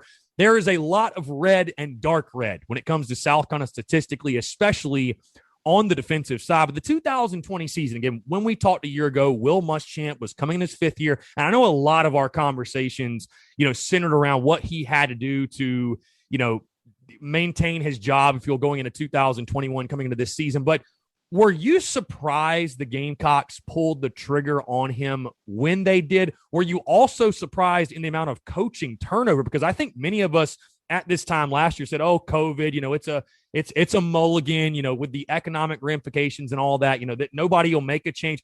There were tons of change made in the SEC. It wasn't just South Carolina. You saw Jeremy Pruitt get the axe, Gus Malzahn, Derek Mason. It feels like there was just as much turnover, if not more, than most years. But with South Carolina, their struggles defensively, and we talked about what an indictment that would be on Muschamp. You list it right here in your magazine. You mentioned the 3 games against LSU, A&M, Ole Miss. LSU with forced 0 punts, 0 sacks, lost 48-3 against A&M, outrushed 264-50, and then Ole Miss allowed 59 points and 700 yards. It really did feel like the perfect storm in regards to South Carolina pulling the trigger and paying the buyout. But when you look at the South Carolina situation specifically, were you surprised the Gamecocks made the move when they did? Yeah, Chris, you're right on with the assumption we all made in the media and as fans everywhere that 2020 was going to be kind of a freeze on firings. And, everyone gets kind of a mulligan year with an asterisk. But Lo and behold, it was like the wild, wild west as usual with the coaching carousels and the firings and hirings, crazy stories. So with the Will Muschamp looking at South Carolina on a macro level, they kind of, they made the hire to design it to make one side of the ball elite. I think when you hire Muschamp, you think, all right, we at least want to lock down a top 3 defense in the SEC and really build around an elite defense, and see if we can scrape up enough offense to make it work. And the first 3 years, they averaged number 5 in the SEC on defense. So top 5, and it was enough to grind out a couple winning seasons and bowl games. But really the pivot point was 2019 when, they were top 5 those first 3 years. His 4th year, they dropped to 8th. And then this year, 2020, fell all the way to 11th on defense. So when you make a hire like that and your one side of the ball that you're trying to make elite just totally collapses, that's not a good sign. And like you mentioned there, bottom 10 in so many national categories on defense. I think it was third down defense, bottom 10, passing defense, quarterback rating, so many numbers. So when you're the angle of the team you wanted to build into an elite, crutch falls down like that, that's terrible. So yeah, you mentioned those three huge losses, the LSU, the A&M, the Ole Miss, those were bad. Losing 17 of their last 23 games is bad. You're at 6-17 recently. And then obviously 6 straight to Clemson, and they're not even competitive. It's by an average margin of 24 points to Clemson. So and then the first back-to-back bowlless season since 2003. So yeah, a lot of factors there. Once the curtain was lifted on the hirings and firings and coaching carousel, it kind of made sense from an outsider's perspective to move on and maybe start to modernize that offense, which looks like they accomplished.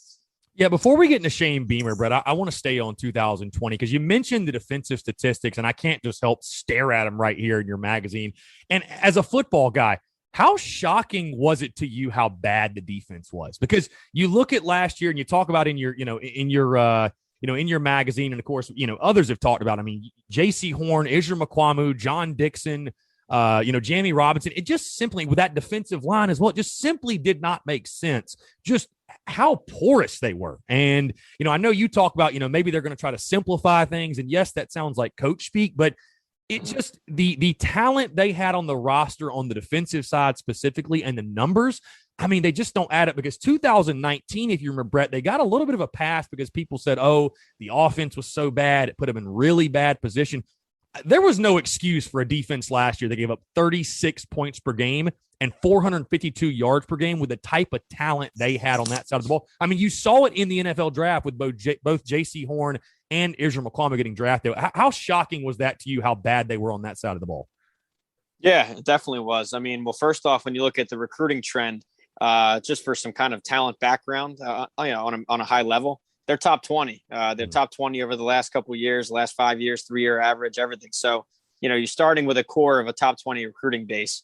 And then to see that not converting into wins or even to competent play on the field, it means a couple of things. Either that scheme was a bad scheme, it was too complex to install in the short off season, or just they weren't developing players. And part of the magazine, I do take it one step further than just recruiting rankings. I have my win conversion metric and my player development metric, which, compares your raw recruiting average to what you actually do with it, because a lot has to happen on those 3 or 4 years on campus for players. So how are you converting that into wins and into NFL draft picks? And South Carolina over the Muschamp era, bottom 5 in both, just really struggling in that regard in relation to their recruiting profile. So, but more specifically to this defense, yeah, the defensive line had star power on paper. Luckily that's coming back for 2021. But still, there were, you had Big Kingsley there in the middle, in the defensive line, the sack master, and then you had a couple of 5-stars with Pickens and Birch. You had just figured that front 7 would be a little bit stronger. And then you mentioned the secondary, star power galore, 2 NFLers, and Jamie Robinson was getting some all SEC preseason pub too. John Dixon, another, quality player. The news here is that all 4 of those are gone. So at least for 2021, they retain that star power up front. The secondary really underperformed statistically to what I'd have expected. And then the linebackers, they struggled more and more as the season went on. I know that in their case, they were riddled by injuries a bit and started to wear down in this all SEC 10-game, slate last year. But overall as a unit, you'd expect a lot more, especially given that's supposed to be the strong point of the staff. And, to see a collapse like that, coming off of an already struggle in 2019. I think that was the reasoning for the firing. Yeah, and I know, Brett, we talked a lot last year because it was something that was so glaring in regards to your conversion metrics, in regards to the recruiting classes, how well you recruit versus your win total, and does that translate? It does not. Like you mentioned, South Carolina was bottom 5, and I think certainly when people look back, that was an indictment on the last regime, was not being able to convert the talent they got on campus into wins. And I'll share you with this, Brett, and then we'll move into the Shane Beamer hire and everything else. But I went on a show a couple of weeks ago, The Sports Objective, which they cover the East Carolina Pirates, do a really good job doing so. But he phrased it for me in a way that I'd never really thought of before. And he said this. He said, if you have a coaching staff that can recruit but cannot develop the top talent, if you've got a coaching staff, they're bringing in 4- and 5-star talent, but they can't develop them. Well, in 3 or 4 years, you're just going to have a roster full of 4- and 5-star high school players, which does no good for you at the college level. And I'd never heard it phrased that way, but it's so true. And I feel like that's kind of the trap South Carolina has fallen into in the last couple of years. Because, again, one of my favorite graphics you do, man, is the 10-year recruiting trend. And like you said, the way that they're able to convert the recruiting trend into wins. I mean, South Carolina's never really struggled in recruiting in regards to like being very far or at all being outside of the top 25, yet they have not been able to turn that into wins for whatever reason. And of course, that is why now Shane Beamer takes over as head coach. So the Gamecocks pull the trigger, Brett. I want to go back to that. The coaching search begins, of course, and it was the Wild Wild West, but South Carolina lands on Shane Beamer, which I'm sure you can feel this from the fan base just looking on social media. A very popular hire. Gamecock fans are ecstatic. Most people are saying he won SEC Media Days. He crushed it at SEC Media Days. But I want to read an excerpt from your magazine that I thought was really interesting. You said this, and I quote, using the age-old, quote, hire the opposite method. Rather than a defensive-minded, experienced SEC head coach, South Carolina chose a charismatic former wide receiver who has never been a head coach or offensive coordinator or coordinator in general. I'm not sure if Gamecock fans will love this or hate it, but that description sounds eerily similar to the 2-time national championship coach located 2 hours northwest of Columbia. And I will agree with you. It makes my stomach turn because there's been a lot of that comparison, and you never really want to compare yourself to your hated rival, right? You never want to be like, let's just draw a bunch of comparisons and just talk about how we're so similar to our rival, right? Either way, though, the point stands. Going to a more CEO approach, a coach who, while he maybe has never been a coordinator, never been, a head coach, of course, but never a coordinator, certainly, a guy who can take over as the CEO, can handle the recruiting, can hire really good coaches around him and let them do the coaching. But what did you expect from South Carolina on the coaching search? And when they landed on Shane Beamer, what were your initial thoughts on that hiring? Yeah, great point there. Thanks for reading the Dabo comparison quote there. It was interesting. I mean, I didn't want to throw it in there. I was going to, and then I was I've had alums and guys that are, played football at South Carolina. A lot of people have been very openly comparing it. He's a lot like Dabo Swinney. He's a lot like that CEO type. And it's like, I understand that, and I totally get that. I know that's kind of the next wave of coaches, but it's still just, it's like, can't we find another comparison? I mean, Right. I know. Well, it's funny. I mean, right away when I heard the news, it seemed a little bit out of left field because usually you think of in the SEC, it's a very tight knit, like, the SEC programs will hire an SEC coordinator from another SEC school, right? But in this case, he wasn't a coordinator, offense or defense, I believe special teams, but kind of out of left field. Wasn't a former head coach anywhere. Like sometimes you see teams hire up like a group of 5 guy that's been great at the head coaching role. But yeah, so it was kind of out of left field. But when you dug into it a little bit, it started to make sense. He's got all the charisma needed down there to recruit. You saw that at media day. You hit on that. He was drawing great reviews from his first media day. And I'm sure that converts into the living room when he's recruiting. So, charisma's there. And then the other thing is the staff building around him. So if you're going to be that CEO type, you got to be able to put a great staff around you. And I like what he did in terms of modernizing the offense, where, spending 3 years alongside Lincoln Riley at Oklahoma, he learned that offense, that recent offensive innovation, probably the best in the game. And went and hired a guy who was exposed to the other one, LSU, that Joe Brady offense from 2019. So with a mix of, those LSU air raid roots, and then what he learned at Oklahoma, which was air raid pass concepts blended with a physical downhill run game. That's kind of a mischaracterization you see when you think of Oklahoma as a SEC fan or a national fan. You just think, oh, they're the air raid, Mike Leach. Not so much. It's really, yes, they have some of those concepts in the pass game, but they want to just smack you in the mouth in a downhill run game. So it's a good balance, good blend. So I'm excited, because when you look at the SEC, you saw it last year in 2020. It was an offensive explosion. It was modernization across the board. No longer is that 1980s style, that I formation power run game. I don't think that's going to work anymore. So I think that it was at least staying afloat or treading water, whatever you want to call it, with this offensive evolution in the SEC right now. So schematically, it seems like a good hire on paper, and charisma wise, it looks great. And it seems like the fan base is re-energized and all together, unified, which wasn't the case a few years ago. So I think, so far so good. I think, Brett, you certainly hit on it, the modernization of the offense, because I think right now in current day college football, when you're in the midst of building a program, I look at Ole Miss last year. They weren't a great football team by any stretch, but they were fun to watch. And the thing that kills you when you're, like you were saying, trying to do the whole 1980s offense and run the eye, you can't be bad and boring. If you're not going to be a really good team, you better at least be entertaining. And how do you do that in modern day college football, or really sports in general? You score, and you score points, and you score a lot of points. Now, the number one question I'd say, Brett, Gamecock fans have right now is on the offensive side, and just what is the offensive identity going to be of this football team? You mentioned Shane Beamer under Lincoln Riley, what he learned at Oklahoma, and I agree with you. Shane talked about it, but Oklahoma's not just this air raid, throw it 70 times a game. They really, really like to run the football, and they run it very, very well. They establish the running game.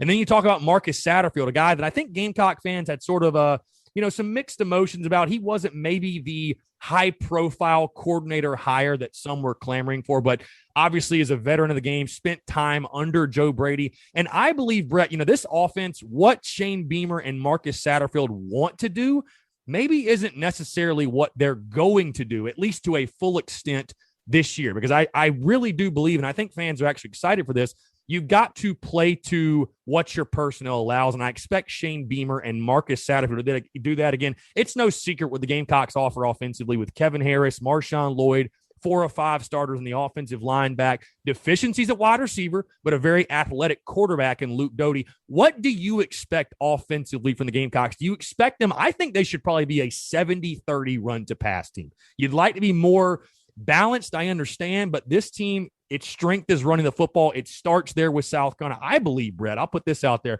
I believe in games where the Gamecocks throw the ball 30 times or more. I don't think they'll win a single one of those. I think the key to success for South Carolina in 2021 is going to be get the ball in the hands of those fantastic backs, ride a big offensive line, pick and choose your matchups when you got them now. Pick and choose your matchups on the outside, but use the athleticism of Luke Doty, use your running backs, use the running game, and I think that's going to be the key to success for South Carolina. How do you see? Am I close? How do you feel like this offense will look in 2021?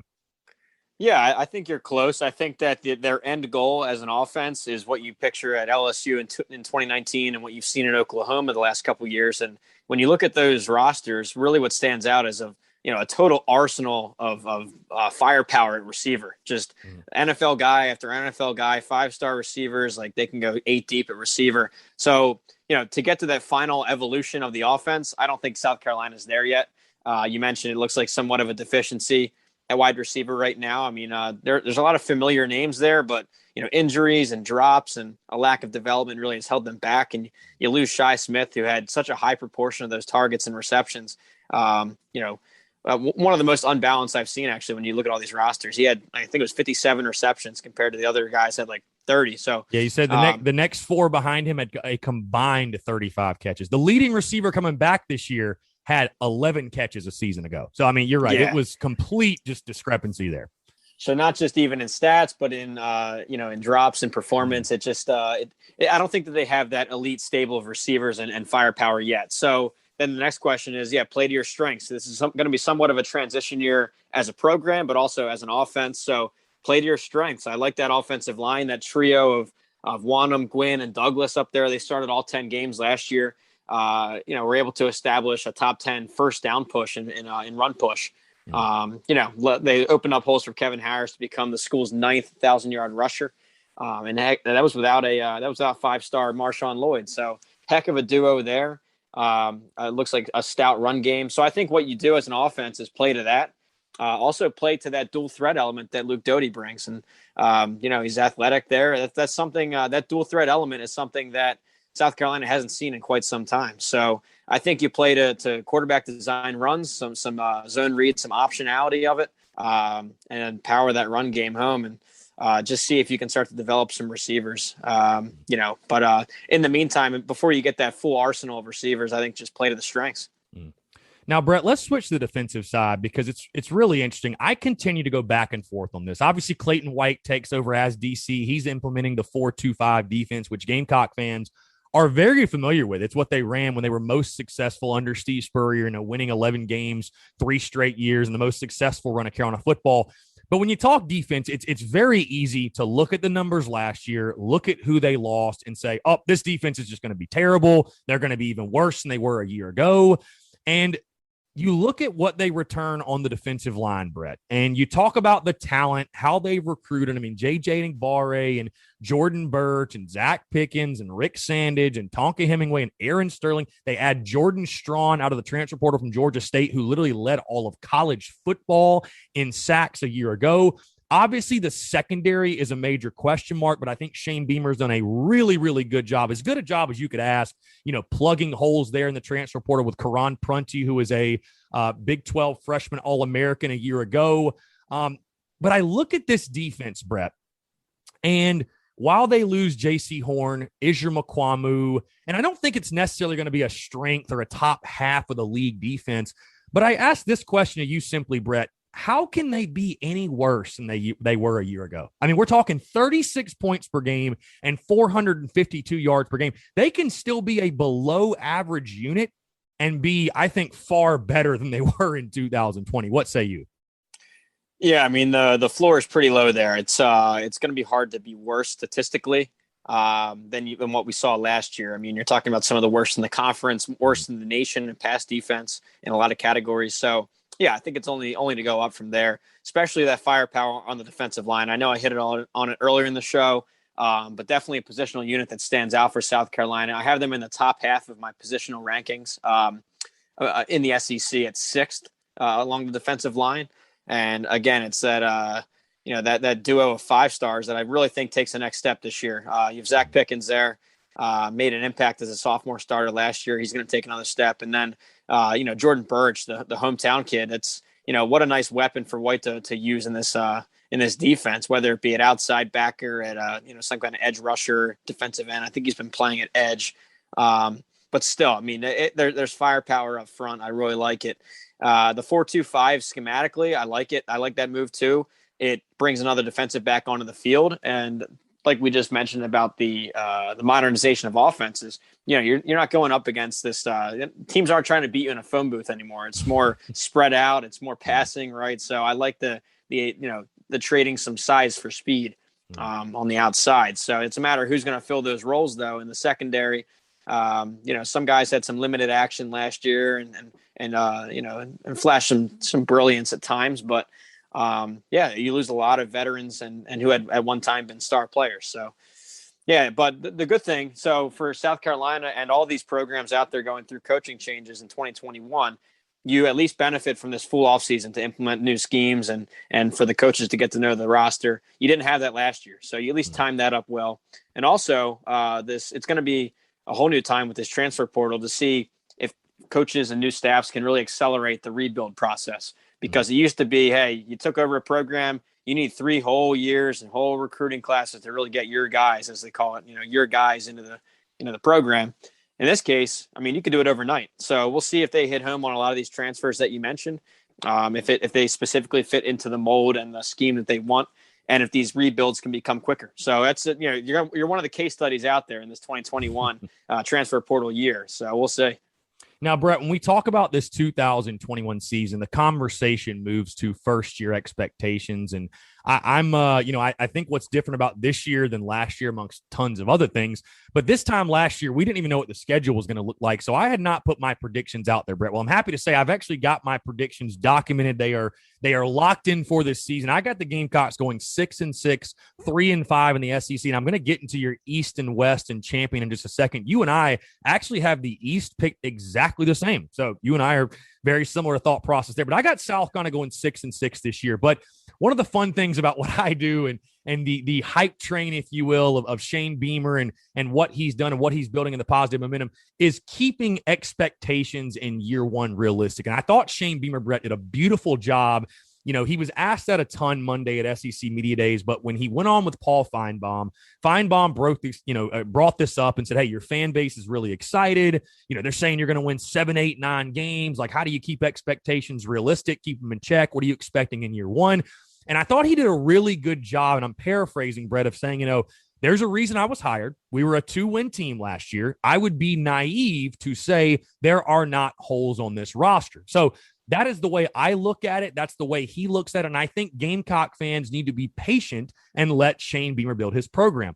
However, Brett, on the flip side, I look at your 10-year recruiting trend.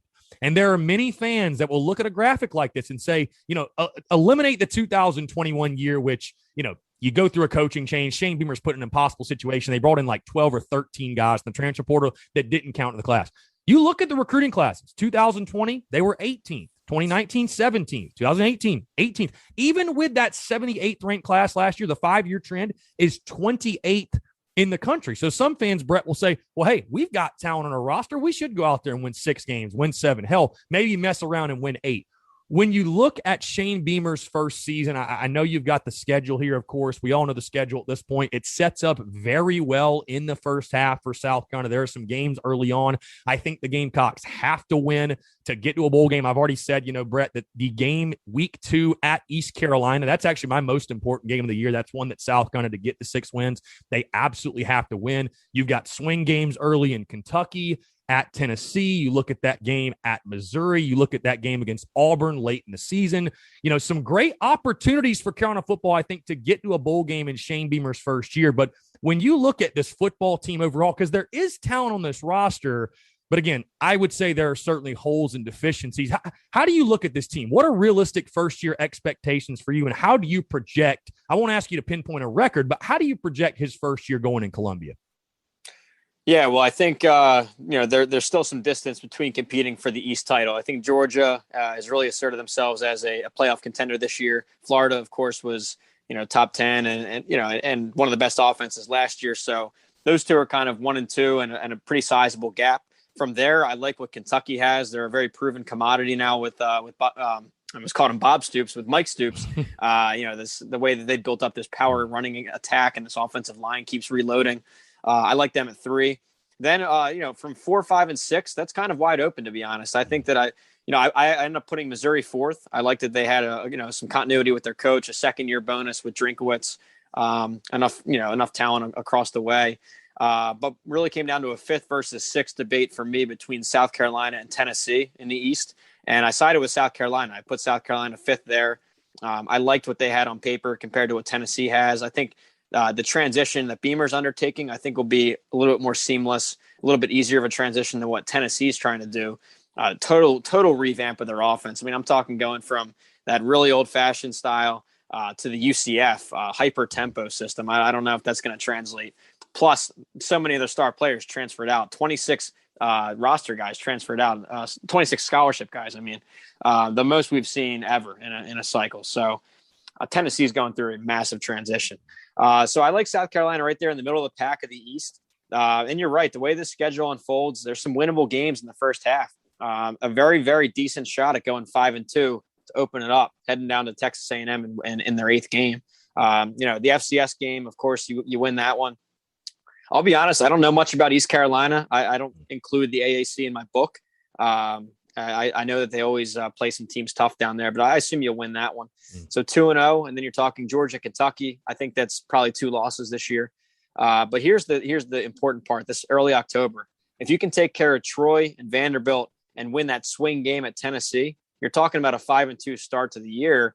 That's as an SEC team 5-2, you're almost in that others receiving votes category, and you're starting to get some perception. College football is so much driven by perception. If you can carry that 5-2 record there into November, that'd be pretty important. So down the stretch, A&M and Florida will be tough. Clemson obviously will be tough too. And a couple other swing games, Missouri and Auburn, those are up for grabs. Auburn in another coaching transition year, just like you guys are in. I have them towards the bottom of the West Division, albeit a very talented division.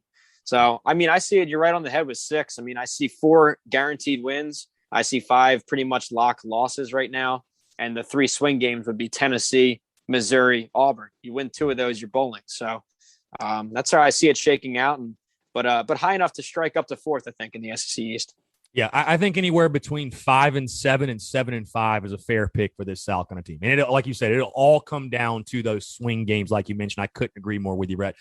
Let's talk about overall SEC, your East and West and champion. You've got in the East, of course. I agree with you. Like I said, our East is picked exactly the same. Georgia's head and shoulders above the rest. Then you have Florida at 2nd, Kentucky at 3rd, Mizzou at 4th, Carolina at 5th, Tennessee at 6th, Vandy at 7th. Of course, Georgia representing the East in the championship game. And then in the West, shocker, you have Alabama, Texas A&M at 2nd, which I feel that's probably going to be a hell of a fight between those two for the West championship. LSU at 3rd, Ole Miss at 4th, Arkansas at 5th, Auburn at 6th, and Mississippi State at 7th. Not to spoil it, I'm assuming you have the Dogs, though, winning the SEC title because you actually have them in your college football playoff. Talk about your East, West, and overall SEC champion. And Brent, I'll tell you this, believe it or not, I think it's Georgia's year too, man. I've got Georgia winning the SEC title. I've got them going undefeated. Carolina fans hate hearing me say that, and they say I'm crazy, and they say every year's Georgia's year. And I'm like, I know, I hate UGA. But, man, if it's not their year this year with the quarterback they have and the talent they have, I don't know if they're ever going to have a year. Either way, though, Brett, break down your East, West, and championship picks for the SEC. Yeah, you're right about with Georgia, how we hear it a lot, how, they're the best talent on paper. They should be in the playoff every year. What's held them back has been their offense in big games. It used to be that traditional attack, and they couldn't outscore people. So here we are now, the second year of their new offense under Todd Monken. Vertical passing game. It's modern. It's whatever term you want to call it. And they have a 5-star trigger man there with JT Daniels. And they struggled offensively the first half of the year. That was pre-Daniels. Once Daniels came into the lineup, they were incredible statistically. My game grader formula loved it. My offense and defense percentiles loved it. And just from watching them on tape, you see them taking a lot more vertical shots than they ever used to. And you know that they have the talent to do it. They have the firepower on the outsides. The offensive line's always there. So I see a complete team with Georgia. I do have them beating Alabama in Atlanta there for the conference title. With Alabama, obviously, you have one of the most talented rosters in the country every year. Some of the best player developers under Nick Saban.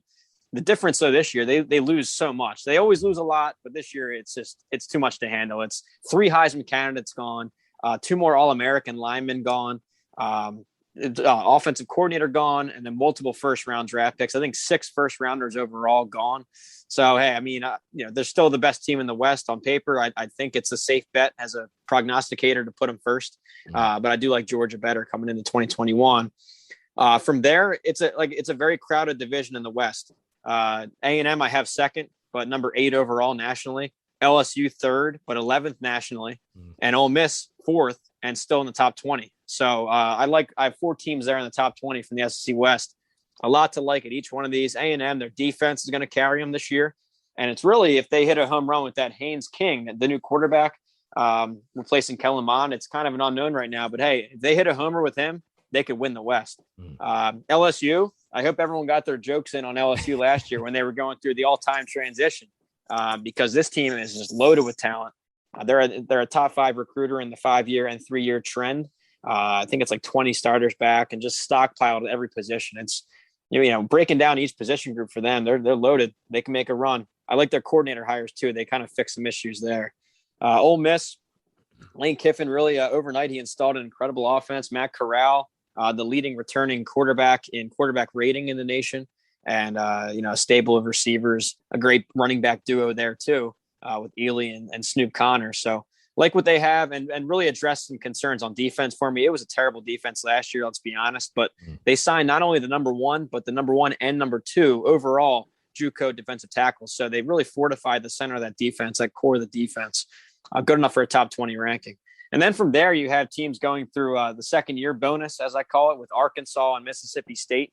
Of course, Arkansas hired Sam Pittman to fix that offensive line, to fix that defense. He hired two great coordinators himself with Kendall Briles and Barry Odom, and they're all going to benefit from a full offseason and 20 starters back. So I like them to make a move up the ranks here, up the SEC West ladder to fifth.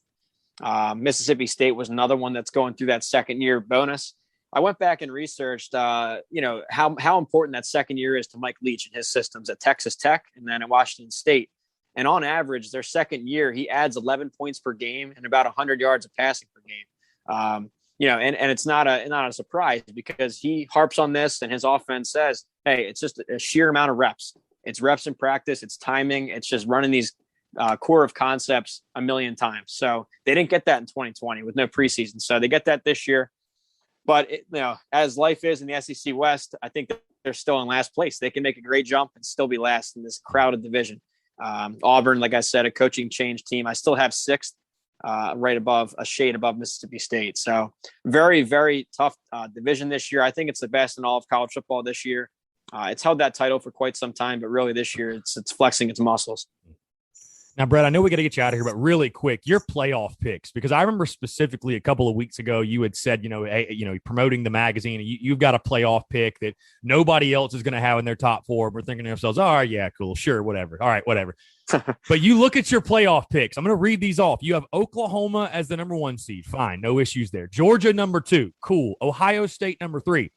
You have the North Carolina Tar Heels in the 4 spot. I speak for all the Gamecock Nation. We say we would love nothing more than for you to be right, my friend. But break down your playoff picks. Who's your national champion? I'll tell you, Brett, I've got Georgia winning the whole thing. I don't know. There's something that tells me it's Georgia's year. Hopefully I'm wrong, but I got the Dogs taking home the trophy. But tell me about your playoff picks, and really, I want to hear about that North Carolina pick. I like Sam Howell too. I like Mac Brown. I think most of us just, kind of like with Alabama, just assume, it'll be Clemson, Alabama. Clemson will be in the top 4. But you have neither of them making it and have UNC in the 4 spot. Just talk about that. Break down that for me just a little bit.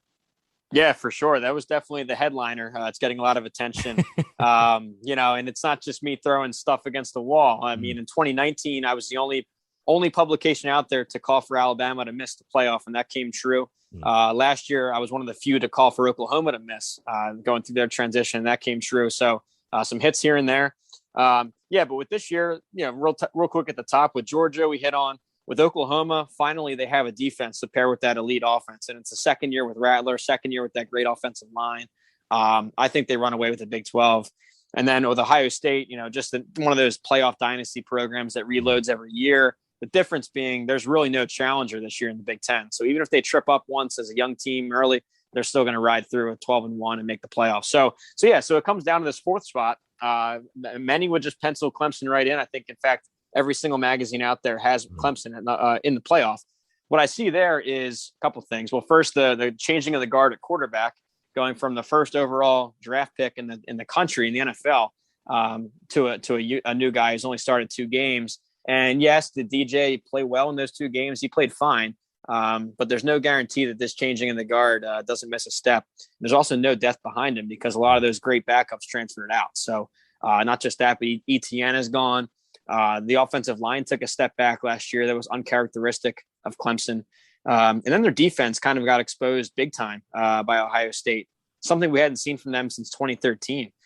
But now specifically to UNC, what I really like is their offense. I spoke with their offensive coordinator, Phil Longo. He's an offensive genius, the way he's taken his scheme.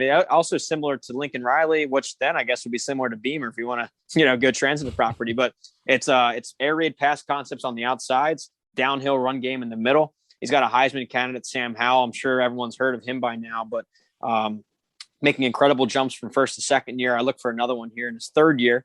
It's an NFL caliber line up front. They average 325, 6'5". It's all very veteran. And then on defense, what's really stood out to me, that had held them back a little bit was the defense the last couple of years. But the way that Mac Brown has brought in these top 15 and top 10 recruiting classes, these 5-star kids were starting to break into the lineup as true freshmen last year as the season was going on. Because remember, they didn't have a preseason or a summer. they were kind of like battling through the roster as the season was going on. They're all experienced now coming back in 2021.